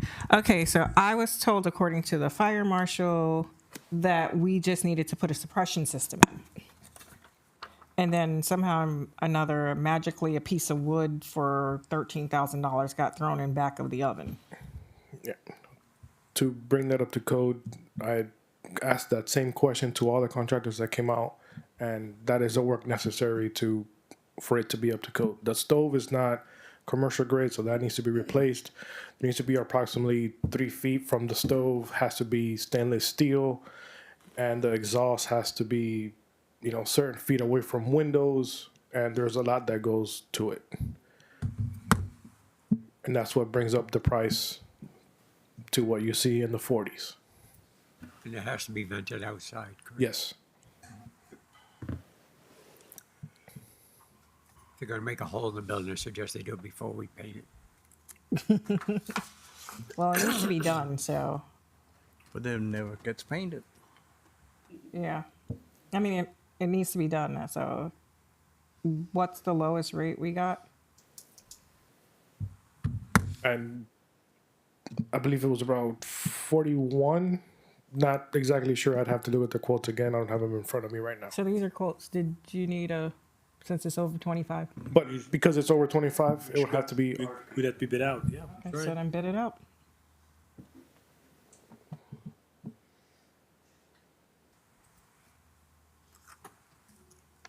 Okay.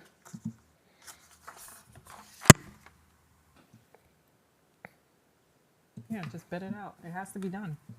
You have a Put it out for bid. Since you have people working here during Direction. storms. Direction. Put it out for bid. Okay. I don't have to wait for next commission for vote. I can start on that right away. That's consensus. You gotta bid it out. It'll come back for consideration. All right. Sounds good. Thank you. Nope. We'll save you on that one. Discussion on Commissioner Mohammed attending annual legislative conference held. DC. Oh, the Black Conference or Black Caucus. I can read. I promise. I'm just tired. I can't. It doesn't come any closer. recording afterwards, and then you won't pick up what you're saying. It's harder to understand. You just put dots The in the discussion of- minutes. You can go to it, Yeah, just to go. Authorization. That's it. but you always had it. I don't think I always had it. You always had it. You always said your exact I words. had a list. I know. I don't know where that list is. No, anymore. but that commissioners can attend these. You've stated it and stomped on it, and Well, no, we had a list though. We had a list of approved conferences. Everything was like Florida League of Cities, U.S. Conference of Mayors, This one we just started going to like what, a year ago or 2 years ago? Did anyone have a problem with her going to this? No. No, of course not. Okay. I do. You do? You want to go? No, not this one. Not this time. I'm too busy. When is this one? September 16th through the 20th. We'll be back in time. Okay. How much? I don't know. It's usually like 1,500 for the conference, right? Something like that. I don't even think it's It's that. always about the same. Yeah. I don't even think it's that. You brought back resources from this one last year, I remember. All right. We don't need anything. We just Manager has the authority to spend within the, yeah. I just like to make sure y'all know so that y'all don't be huffing at me. there's no action required. All right, we'll huff at you later for something else. 9.3 discussion on participating on Florida City Week. I received this, Mayor, thank you. I received this brochure from the Florida League of Cities that they're promoting this, or encouraging cities to participate in the Florida City Week as a community outreach to, to extol the good things that cities do to the community, and there's all, some suggested activities and whatnot in their brochure. I'm, pretty sure that this is a public relations activity. And interestingly enough, it's right before the November election. Weird, right? Yeah. I'm not really recommending it. I got it. I figured that you all should see it and decide whether you want us to participate in it. We can definitely do the proclamation. Yes, we will do a proclamation, yes. You want to put together some videos or something of the city? Of what? The trailer parks? Of the flooding? Come on, Mayor. Flooding? The standing in the middle in We could use the flyover. deep the water. flyover video. The electrical boxes covered in stickers. Our module that's sitting in storage. We talk so positive about this place right now. It's just all these projects. How about this? We do a proclamation and no pictures. Yes, that's it. All right. Okay, that's a They'll deal. get us confused with Pembroke Pines. All right, proclamation. Discussion of future HR department, Clerk Commissioner Morset. Yes, I know you're all aware of the situation we have right now, and I'm worried about our obligations to our staff, that we're not fulfilling it, and so. Are there any suggestions from the rest of the commission, or are they all suffering from jet lag? We have jet lag? I don't know. It looks like it. Shit, I just finished working 2 days. May I suggest that we use a consultant company until the situation is resolved? We've had consultant companies in the past, and it really hasn't worked out. No, I know, but it's short term. I think we have a short-term agreement going on right now, or an agreement till.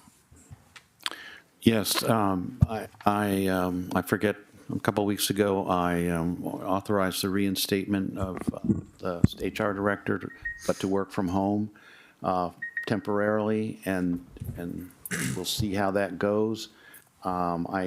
He's been working hard, and there are things that are slated to be done, i.e. the evaluations are needed to be done. We need his help on a number of other issues. I haven't, because I've been so busy working with Tom on the budget, I haven't had a chance to spend much time with him, talking with him about some of the things that I would like to have him work on. So my recommendation is to keep him in the position that he's in, and under the circumstances that he's working from home, and we'll reevaluate some, Yeah, my concern was, HR is supposed to be there for the benefit of the employees in case they have a problem or an issue. And at this point in time, I don't think they all know where he lives to go to his house and see him. But I'm not sure how we're satisfying that obligation. Well, I'm Our sure. employees. Yeah, Commissioner, I understand what you're saying, but I believe that we could easily set up, Teams conferences with him, with the employee, and we'll figure out a way to do it in a private setting where there's nobody else, involved or listening. I'm sure that Mark can help me, help us put that together. Teams meetings I are see. very easy to do. Yeah, that should be easy. Yeah. I'm sorry, can somebody explain what I missed? Was what are we waiting for? We all received a copy of a report. I know I've asked for some things because I noticed that there were some, how do I say this politely?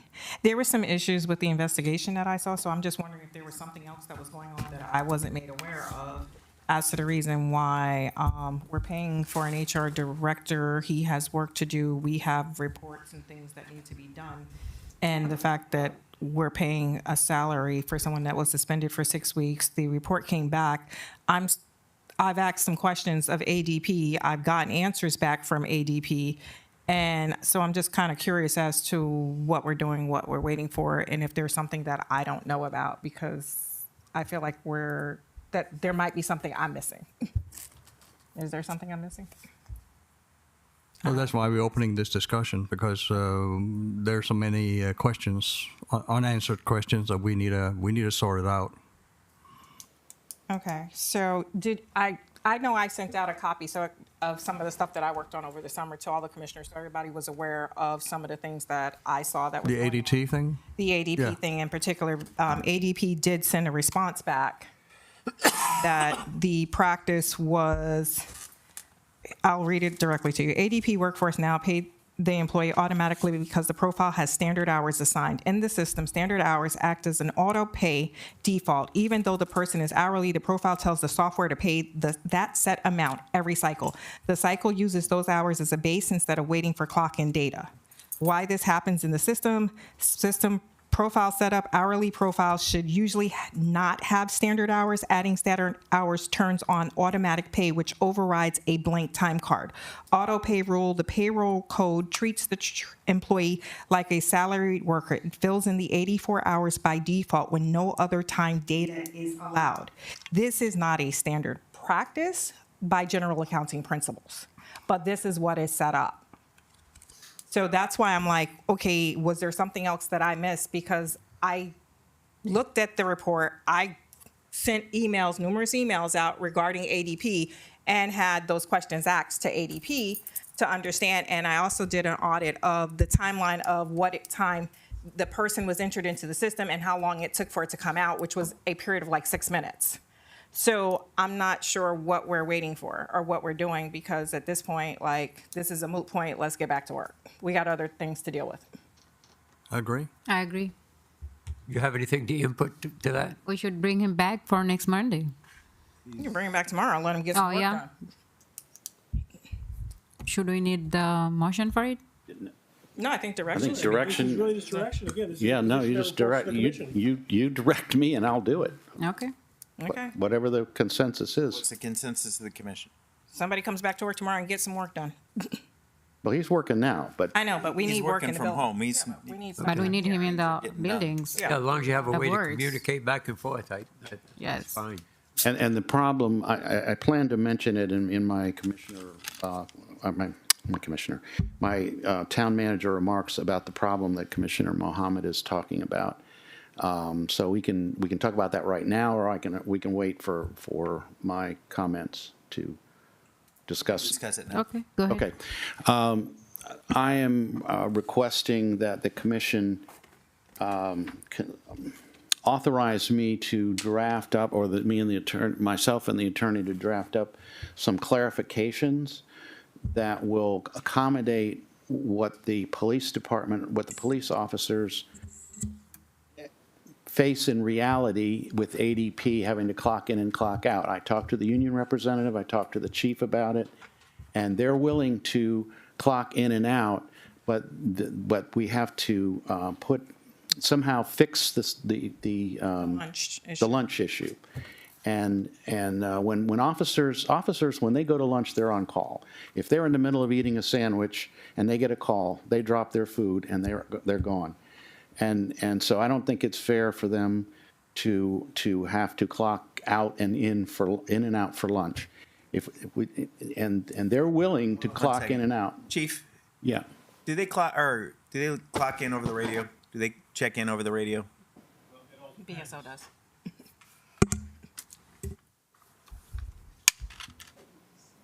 I know from the highway patrols, We have roll calls every morning. right? So this is a requirement. They clock in, and in the morning they'll do their time cards when in roll call and stuff, and when they end of the day they'll do the time card there too as well. The issue with this whole thing was regarding the lunch hours and stuff like that. There was a lot of questions. The memorandum was very vague. There's no directive to it other than you will clock in and out for lunch, whether you're a salary employee or a hourly employee, and our officers are on 12-hour shifts. And so the question came into play: if they clock out, are you docking them for that time, or are they still eating on our time? Because if you're not paying them for the time, they're turning the radio off and they won't be in service for the hour. And it puts the jeopardizes the town, but more importantly, the officers have a duty to respond. So that was the issue regarding that time card piece. We don't need them necessarily clocking in and out for lunch. I mean, I think they're, oh, sorry. I said, we don't need them clocking in and out for lunch. I think they're responsible enough to deal with that. Because, I mean, for me, I don't literally clock in and out for lunch. I work during my lunch, But too. so do they're working law during their enforcement. You're lunch. on So, duty from the time you yeah. click on to. We all do. Yeah, so it's not a big deal for lunch, but Our admin team, we take our radios to lunch with us. It's not to be cool in the restaurant.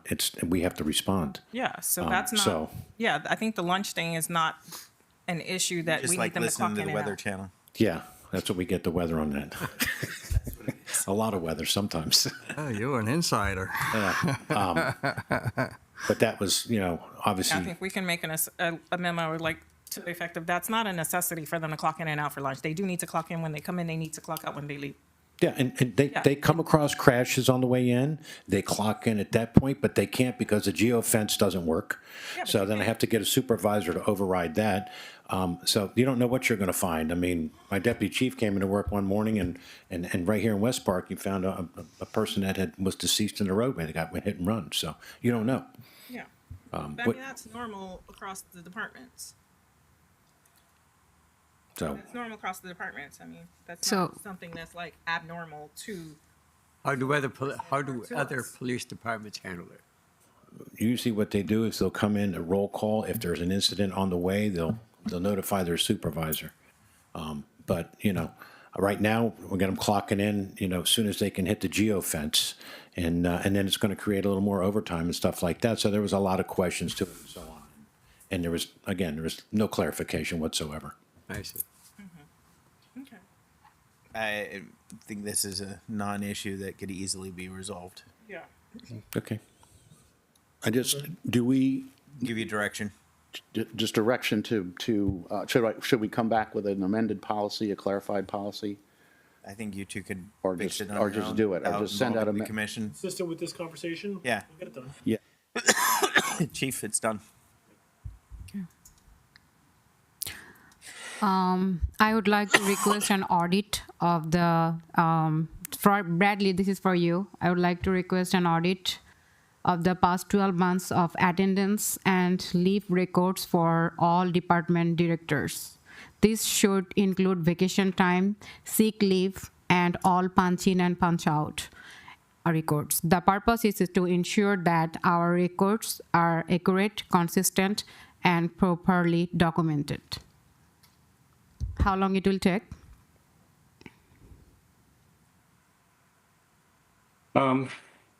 I should be able to get it done by the end of next week. I mean, it shouldn't take long, but just got to go through and audit them. Okay. Welcome back. We look forward to seeing you tomorrow, sir. Yes, ma'am. Thank you.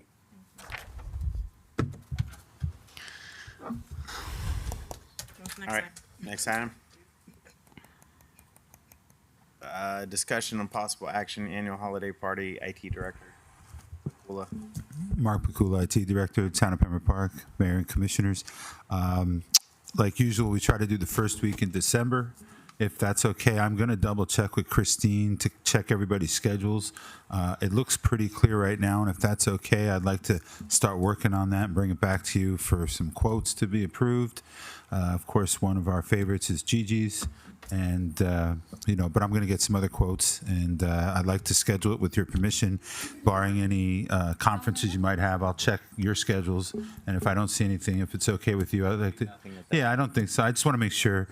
We're working on the list with Christine. I've been mentioning to people any VIPs, things like that. If the commissioners just give me their head counts, I'll be glad to make sure we have those seats accounted for. And if it's okay, like I said, December 4th. From 11:30 or 12 till 3. Not Gigi's, somewhere else. This is like almost 3 times we did that. I will try to come up with some other options. Yes, please. Yeah. Here's the thing. We can work on the menu. I'm working on some different things. I've got Tried some. that once. What? It didn't work? We'll talk later. I spent time with the OIG on that. One thing I would say is they're very good about accommodating people who might have a special Something they diet or anything like that. And for what we get, I think they do a really nice job, for the room. Yeah, but I'll get some other We should quotes. have some other experience, not the same experience every time. Okay, I will definitely try. Adult clubs are off the list. Let's get some hot sauce for. You heard me. No problem. Thank you very much. All righty. We good? Yep. All right. 9-6, expansion of the community garden. Okay, that's me. That's you. Wait, did I send a picture? I can't remember. Cynthia, So You now did you not. want bananas, huh? I didn't send a picture? Dang. Okay. All right. I gotta wing it. Okay. I did a picture.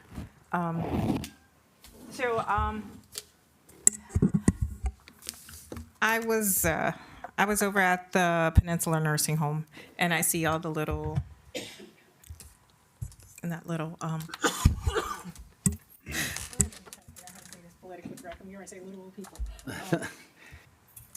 Senior citizens. The residents of the town who stay at the peninsula sit around in the front of the building all day long. And what I would like to do is like how we put a little cut-through fence for the schools to be able to go across with their own little gate. I would like to do the same thing for the nursing home where we put a gate in on that side and also potentially like put like a little, kind of like a reflection area for them to utilize so that they're not just sitting in front of the lobby is what I would like to see happen. And so they have like, I was looking at some little pop-up, like the little pop-up garden thingies, like they're little pushable flower beds and things like that, and just kind of give them a nice little area right there that they can kind of come back and forth across is what I would like to see. That's a good idea, but we need to have some shade for them and so forth. Oh yeah, definitely. Listen, I need shade for me, and I'm not even there yet. Oh. So yeah, we all need shade. But yeah, I would like to kind of set up like a cute little area that they can pass through that gives them access so that they can go over there and have like little activities. And I also want to bring back our little 1K walk that we used to do with them. That means we need benches and so forth. Yeah, we can set up Yeah, I something think cute. we can do that. Okay. Expect for it to be done in about 15 to 20 years. I'll be Yeah. over there by then. I didn't say it. Okay. So, yeah. No. Okay. I don't know It was what a discussion item. No. Okay. So you guys are gonna look into that for me, right? Or do I have to look into it and just get you the quotes? Talk to Kevin. I mean, I was looking at our Public Works Department, who's He's not responsible here. for the parks. So I was kind of giving them the look. Okay. I think put something together. And you want me to put it together? Yeah, put it together. Yeah, okay. That'll move it forward faster. Yes. He's the guy All right. with the community garden. Good. Yep, I have no idea what I'm supposed to be doing. Discussion and possible action on Christmas lights. What am I doing Commissioner on this Mohammed. one? I don't know. What am I doing on this one? I don't know. You Why tell you me. put it this You're right. discussion? That was it? No, that wasn't it. Hey, I got an idea. What? Find out where all the money went. Yeah. Well, I'm also trying to find out where All the of the lights are that vendors. were in the storage. So we're trying to figure out. That's why you brought this item up. Oh, We we're were trying to figure out. discussing, we're trying to figure out, you have a bunch of, Yeah, the stuff you bought a couple years ago that we're paying for storage. We don't know where it is. I didn't buy anything. Yeah, you did. The lights that you had in the park with the little blue rope lights and all that stuff. I bought stuff. Yeah, you bought stuff. It's not in the Apparently, I record. bought stuff, guys. You bought stuff. It's in storage. Okay. The former manager didn't want to use it, so he made us rent that other stuff. But we actually own the stuff that you had before that. Where is now? Where is it? We don't know. It's in storage. We're paying But for we can find out the record, right? We're trying Is it to. upstairs in the building? No, it's No, it's in somewhere the in the storage unit. storage. It's Do in we a still storage have that unit. storage over? I don't know. We don't The know. free Do we storage? still have that storage in the warehouses? Is that kind of, yeah, maybe? We lost it. We didn't pay rent and they foreclosed How much on you- it and it was on Storage Wars and they It was They free. took our lights. they took our Christmas It was lights. Is that free. what happened? Because I can see that happening around here. Well, Payment wasn't made. Manny Larzabal, Deputy On the free Director, storage. Public Services. So the storage that we have, it's pretty full with our equipment already. So we would need additional storage to house any event stuff or Christmas No, lights. no, they're just No, trying to figure no. out where they went. It took a flight. We don't. I don't know where that No, storage that's the new is. stuff. Not the new stuff that Eli Ask bought. Mike tomorrow. Old stuff that we had in the park for 3 years from artistic something or another. Yeah, that we've been paying storage for that we just have no idea. So we need, we basically need, I guess, the direct staff to track it down, figure out where it is, what's the status of the stuff that we purchased. Can you train a bloodhound to search out Christmas lights? Hey, Mike knows. He always Check the knows paper stuff. trail. We were paying for it. We were literally paying for storage. What about all the TVs? Doesn't it cost more for storage than to buy new lights every year? Depends. I don't know, If you but buy them the okay. day after Christmas, they're like Yeah, they're like 80% pennies on the off. dollar. That's It what we did. suggests that in January, but Yeah. We did that. that town manager's ago. not here anymore. We do have the third floor is full of Christmas lights up there, but like the big Is that indoor, Can you outdoor? check the storage unit tomorrow and find out and then send Sure an email to make her happy? Well, Nick, Okay. okay, I just got a text saying Nick the installer has it, but no one has asked about it. What? Nick the installer has them. Oh, they've been holding on to. So we direct someone to reach out to him and Do we have a Nick the installer? I'm not familiar with him. I'm sorry. he's the one who installed the Christmas lights this year, or last year. The mega tree. The mega tree guy. Oh, the mega tree. Yep, they have our lights. Okay. So, as far as decorating for this year, the lights that we have, are predominantly like rope lights, net lights, things like that. We did not decorate the center of the boulevard last year, which we normally do. Eli bought lights. Do you want those placed primarily in the center medians and then what we have left over backfill into the park? What do you guys want to do for Christmas for the city lighting? Without incurring like a $200,000 bill. That was something special, but let's find out what the status is, what we have, and what do we need to any resupplying. Well, we have enough, we have enough small things to decorate the boulevard is what I'm going to say. From one end to the other? Well, the rope lights, you can decorate every single palm tree in the city pretty much with the amount of lights Eli bought. But I mean, you don't have like the big things like the don't need- reindeers or the Santa Claus or the snowflakes. We don't have that. I think he bought some nutcrackers and some other figurines, but I think most of those figurines are under 9 feet. I think we should continue that discussion when we find out what we actually have, and then we go from there. Yeah. Okay, so somebody's directed to call Nick and find out what we got. Find out what we got it. And we're also list. gonna figure out what's Pressing going on. issues, Mr. Roach. We're also gonna figure out what's going on the third floor so that we can the get the storage naughty and- situated. Check it twice. See who's Naughty and nice list there too. Okay. You can tell the commission's getting tired. Yeah, getting punchy. Yeah, let's We're pretty burned. got 2 more items. Let's go. All right. Done? Good. Direction? Good. All right. 9.8, discussion and usage of town cars. This is specifically for the commission. I talked to the town attorney, the town manager about this. I think we need to put a resolution in place.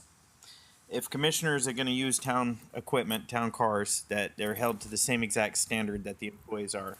So we had a town car get into an accident last month. Police report wasn't taken, which is needed for the insurance company. If you were involved in an accident driving the vehicle for insurance purposes, you're required to take a urinalysis, drug and alcohol testing. That is what our insurance requires for the town. None of which happened. You're talking about the town attorney? I mean, the town manager, or you're talking about me? The town manager had a report and did testing. I'm talking about you. Oh, I scraped out on the side of the car on a concrete post. There was no other car involved, and there was no persons involved. I realized, but it was on county property, and we need a report to go along with it. And damaging a vehicle requires that a drug alcohol test be completed as well. That's And I fine. was told you refused to do that. I did not refuse to do anything. I believe it's in the best interest of the town to have a resolution that the commissioners have to agree to if they're going to use a town car, that they are held to the same standard as the town employee and required in the amount, or involved in any incident with the vehicle. Same as well, you can't have people that are not town employees in the vehicle with you as well. That would leave That's- you out. Leave me out? Whatever. Okay, so you can't take, per our policy, you can't have non-town employees in the vehicles. And that all stemmed from a fatality that we had years ago here in Pembroke Park with the town employee. These are policies that came about. But I believe, after speaking with the attorney and manager, I believe it's in the best interest of the town to put a resolution together. So if a commissioner is going to use a car, that they have to agree to the same, adhere to the same standards as the town employee when it comes to usage of the town equipment. Sounds like a plan. Without objection, we'll bring back a resolution for your regular meeting. All right. Yep, sounds good. Okay. 9.9, discussion of attorney fees, action reimbursement for the matter of Babette Friedman versus Town of Pembroke Park. This is a lawsuit that was filed against me. I'm still waiting to get those attorney fees. They updated from Busy. You too? I'm still waiting for mine too. Yeah, I'm They take your money, but they never give you a bill. that's what I'm waiting on, is the invoice from him. I've messaged his assistant and him a couple times, but I got a meeting with them on Friday. I will get this and have it on there. If you make it a line item, I should have it. If not, I'll set it at his office every day till I get it. So Well, can you tell them to knock on the other person's door next door and get mine? you're turning in the same building? Yeah, same office. Okay.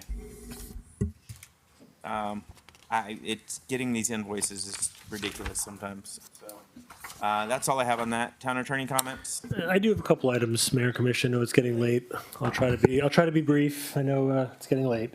Just really some follow-up items from the summer, just very quickly. You mentioned during the budget workshop the proposed Amendment 3 that's coming up on the ballot in November. I did send you all an update mid-summer regarding a legal challenge to that proposed referendum. There were 3 separate lawsuits filed throughout the state that were consolidated into one cause of action in Leon County.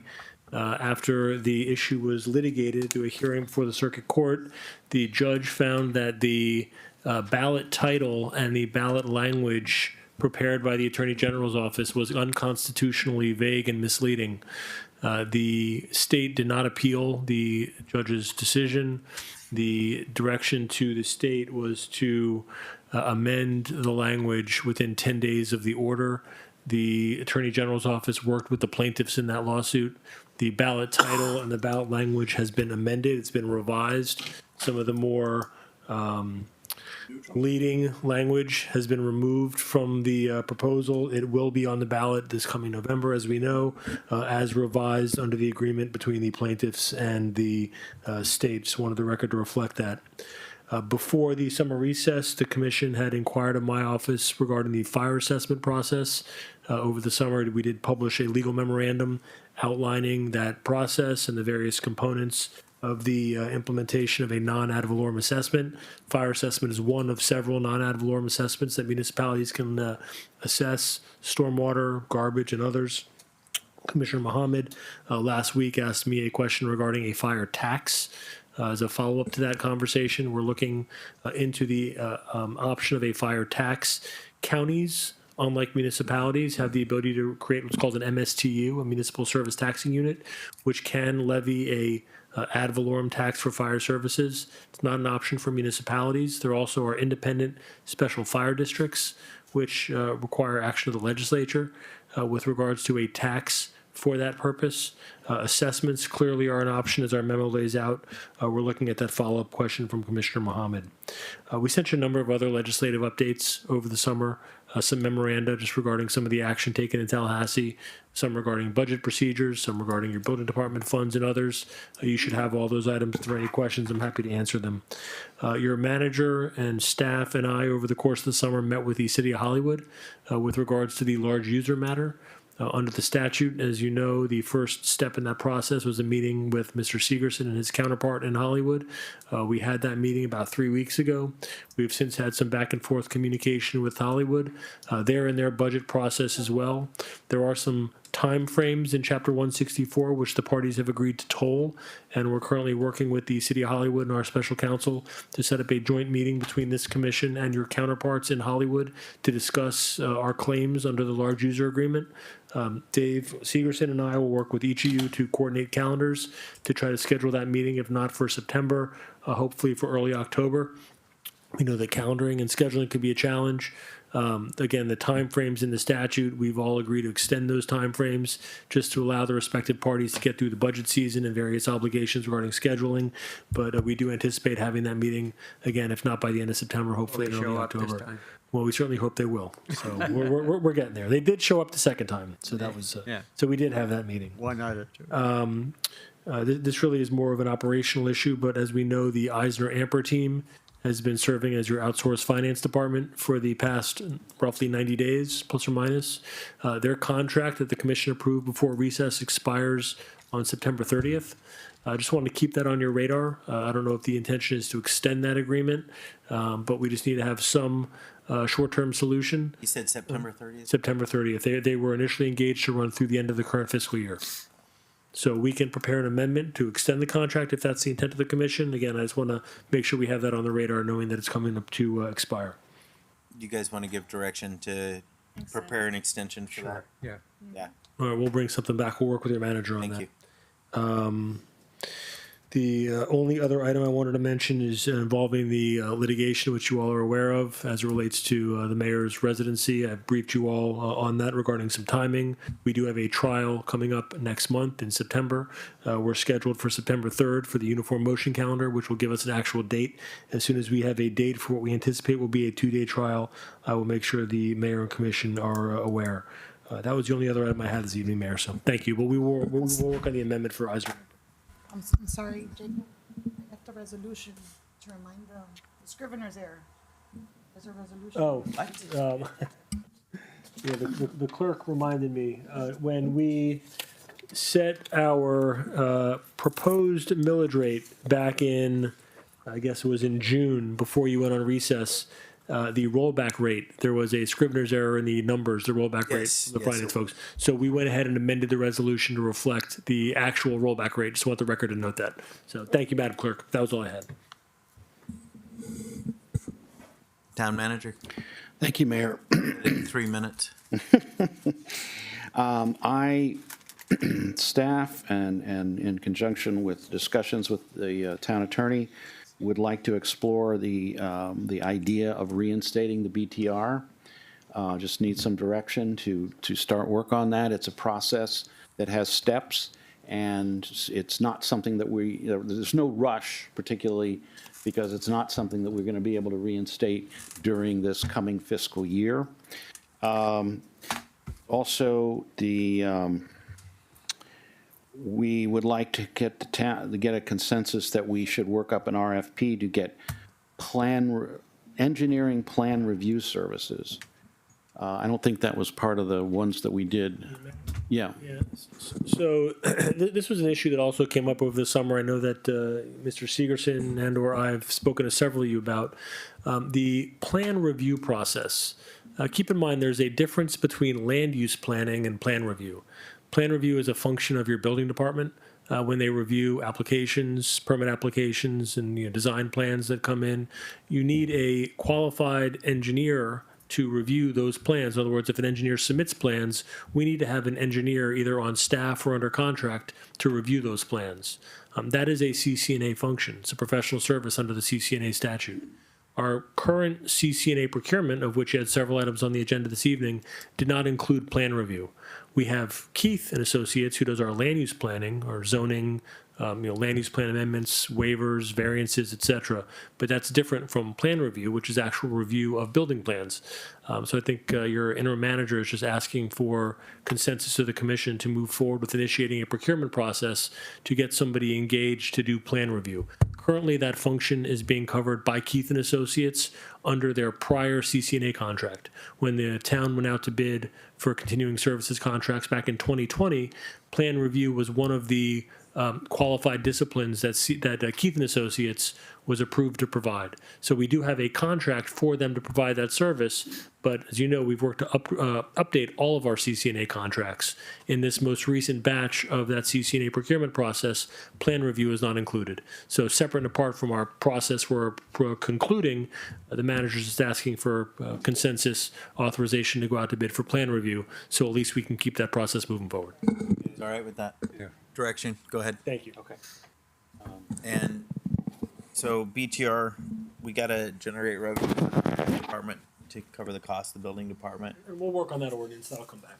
Okay, and it won't be till 2028 before it's reinstated, right around then, so it's, If there's an opportunity for mid-year collection, we'll look into that. It will not be contemplated as part of the preparation of this year.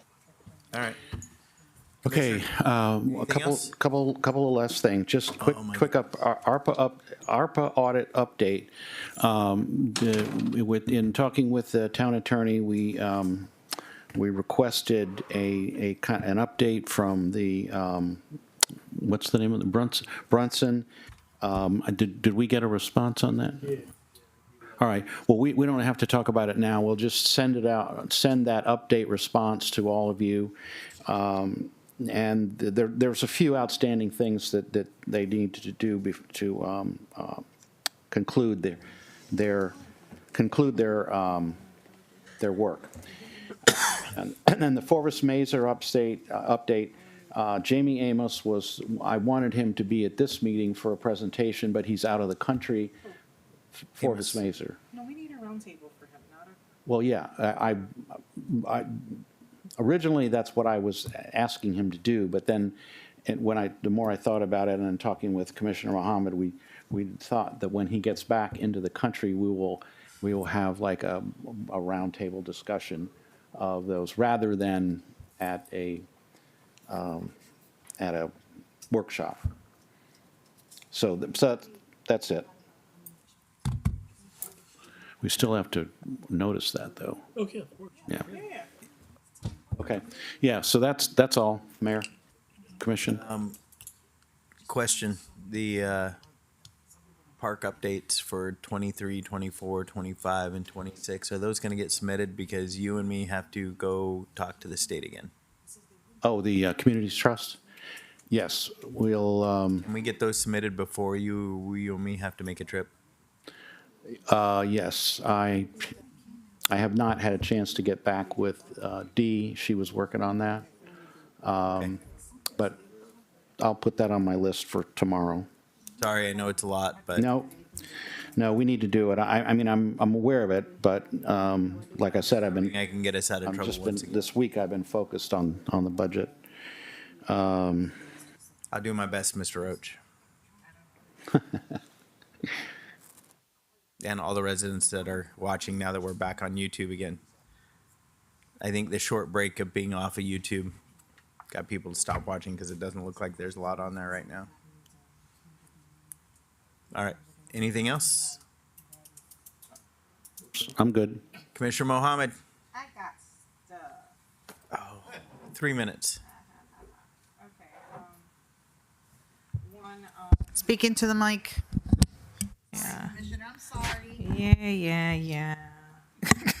I don't know if all the commissioners attended EMO 1 or EMO 2, but EMO 1 is coming up the end of this month in Tampa, and EMO 2 is coming up October 9th and 10th in Orlando. So for those that need to register, please get with Cynthia on that item. Also, it's time to start signing up for the Florida League of Cities committees. Oh, it is, isn't it? Yeah, it's coming up. So if we could, either let Dave know or Cynthia know which committees we want to sign up for. And the dates are already published for when those meetings are. I can tell you if you give me 1 second, I can look back because I know I sent it. October 9th, November 13th, and December 3rd. Don't ask me what the committees are because I don't remember. I'm asking what are the committees. Nope, you're going to have to look it up. Sorry.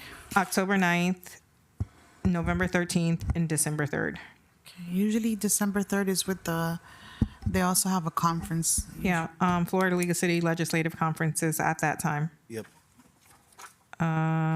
So yeah, also whoever is going to the NLC, it's in Nashville, the 17th through the 21st. So November? No one has registered at this time. No one's. Okay. Only thing I have is U.S. Conference of Mayors in January. Yep. Right? Yeah. I know I have that in here too somewhere. So just putting. The legislative with FLC the last 3 years. Yep. So you're going again this year, right? Hey, listen, I did 15 years. I did 15, so y'all Want a cookie? gotta catch up. She wants a cookie. No, I want y'all to catch up. Cookie in the box over there for you. No, catch up. That's that. We talked about Jamie in the roundtable. Hollandale Chamber of Commerce's annual event is coming up as well. Do we want to get a table? Yes. November. Yeah. AFL-CIO. AFL-CIO is Saturday night. Yes. Diplomat. Yep. And then I am also looking to do another citizenship drive here in the next couple of months. Citizenship drive, especially. I'm sorry. You said something about sponsoring the Chamber of Commerce of Hollandale Beach Commerce. Was there a consensus to sponsor? Or It's the one we sponsored last year and the year before. We got all dressed do we up. know? Do you need me to get the pricing for it, or do you want me to put it? What? Because I don't think I have the flyer of We the have to put pricing. that. Yeah. I don't have the flyer. I don't think. Or put it I on- think Dave, you should have this flyer, right? Just the Hollandale Chamber of Commerce. Put it on. A line item for No, put it on it. Yeah, put it on as a line item. That way we Okay. can discuss Okay. it. It's safer that way. Yep. No one skips it. And you'll get it. Okay, perfect. Because I feel like Time's she up. sent something up. No, I still got it. I don't know. Well, no, y'all agree to my citizenship drive, right? If so, then we're good. Yo, silence is consensus. All right. Osfika, Yeah, no, I'm good. where's that? I say you're using that hammer wrong. If you want to silence her. I Really? Wow. think we all remember the video. Really? Anything? The mini version? Is that the? That one you can use. I have it. I'm trying to see if I have an email for it. I don't. Do you have anything else? No, I was looking to see if I had the flyer for the thingamabob, but I don't. Can you do that at home? Motion to adjourn? Wait. Aye. I believe that the labor ball is September 5th, Saturday. No, it's August Saturday 20 night. Saturday. This Saturday. Yes, this Saturday 30th. coming up, and I only have 7 people confirmed. 30th. And Hold on. we can discuss that tomorrow if you want. No, 29th. Saturday Yeah, night. 29th. Diplomat. They said that this is the first year they moved the ball from a Labor Day weekend to the Okay. week before. Okay. Forward. There is any dress up? Because everyone's gone the week of Labor Day. Bill is going, right? Oh, then it's Musika. Yeah, Mosfika's going. What we have, there are, there's 10 seats for the dinner, and then there are 4 VIP cocktail party tickets. So you all need to tell me how you wanted to divide them up. 2 of us. Y'all too. Have fun. Why, you don't want to go? It's Not an that hour. early. Hour. It's an early, hour fine. earlier. Well, okay. It's, I have confirmed. No, we paid for 7. For We 10 paid for 10 seats, and they give us an additional 4 VIP tickets to go an hour before to enjoy the cocktail hour. So, Mayor Jacobs and his wife and Mr. Seegers and his wife will be taking the VIP plus 4 seats, and then I have Commissioner Mohammed and Vice Mayor Musfika have also confirmed attending the labor ball. So Not going. And I need 3. I have 3 available seats for the actual. Morissette, are you going? I'm asking my wife. She's the boss. You want to go to that? When is this? Saturday. This Saturday? Yeah. Mm-hmm. At what time? 7, I believe. 7, I think. Yeah, and then the 6 o'clock is the cocktail. Yeah. You want to go? She said, yeah. Why not? All right. And So piece of we have one advice at seat, the right? Diplomat right now. Mr. Parking Roches, is ridiculous. are you wanna go? Like, no. We have one seat. It's cheaper to take a ride share from anywhere in this town to the Diplomat and back round trip than it is to park for 5 minutes at the Diplomat now. So Yeah, it's like- $59 for parking for self-parking in their parking garage now. Yes, 85 for valet. 85 for valet. So there's a gold. They have payment. two It's like- garages that are very confusing. Oh yeah, that screws that one off. It's like $20 for an Uber or less, depending if it's surging or not. Mm-hmm. So Yeah, just I paid because there are 2 garages. and the bridge is gone. Yeah, and we're supposed to go in the right one. I went in the left one first. Got in there, didn't get a ticket. Couldn't get the darn app to work. But a couple of hours later, I got registered and I got out again. Anything else? Yeah. Can I rack the gavel again? Motion to adjourn. Motion to adjourn. All right. Okay. 9:22 p.m. Good night, one and all. Oh yeah. Okay. I'm tired. Bye. See you tomorrow. See you. Wait. No, not tomorrow.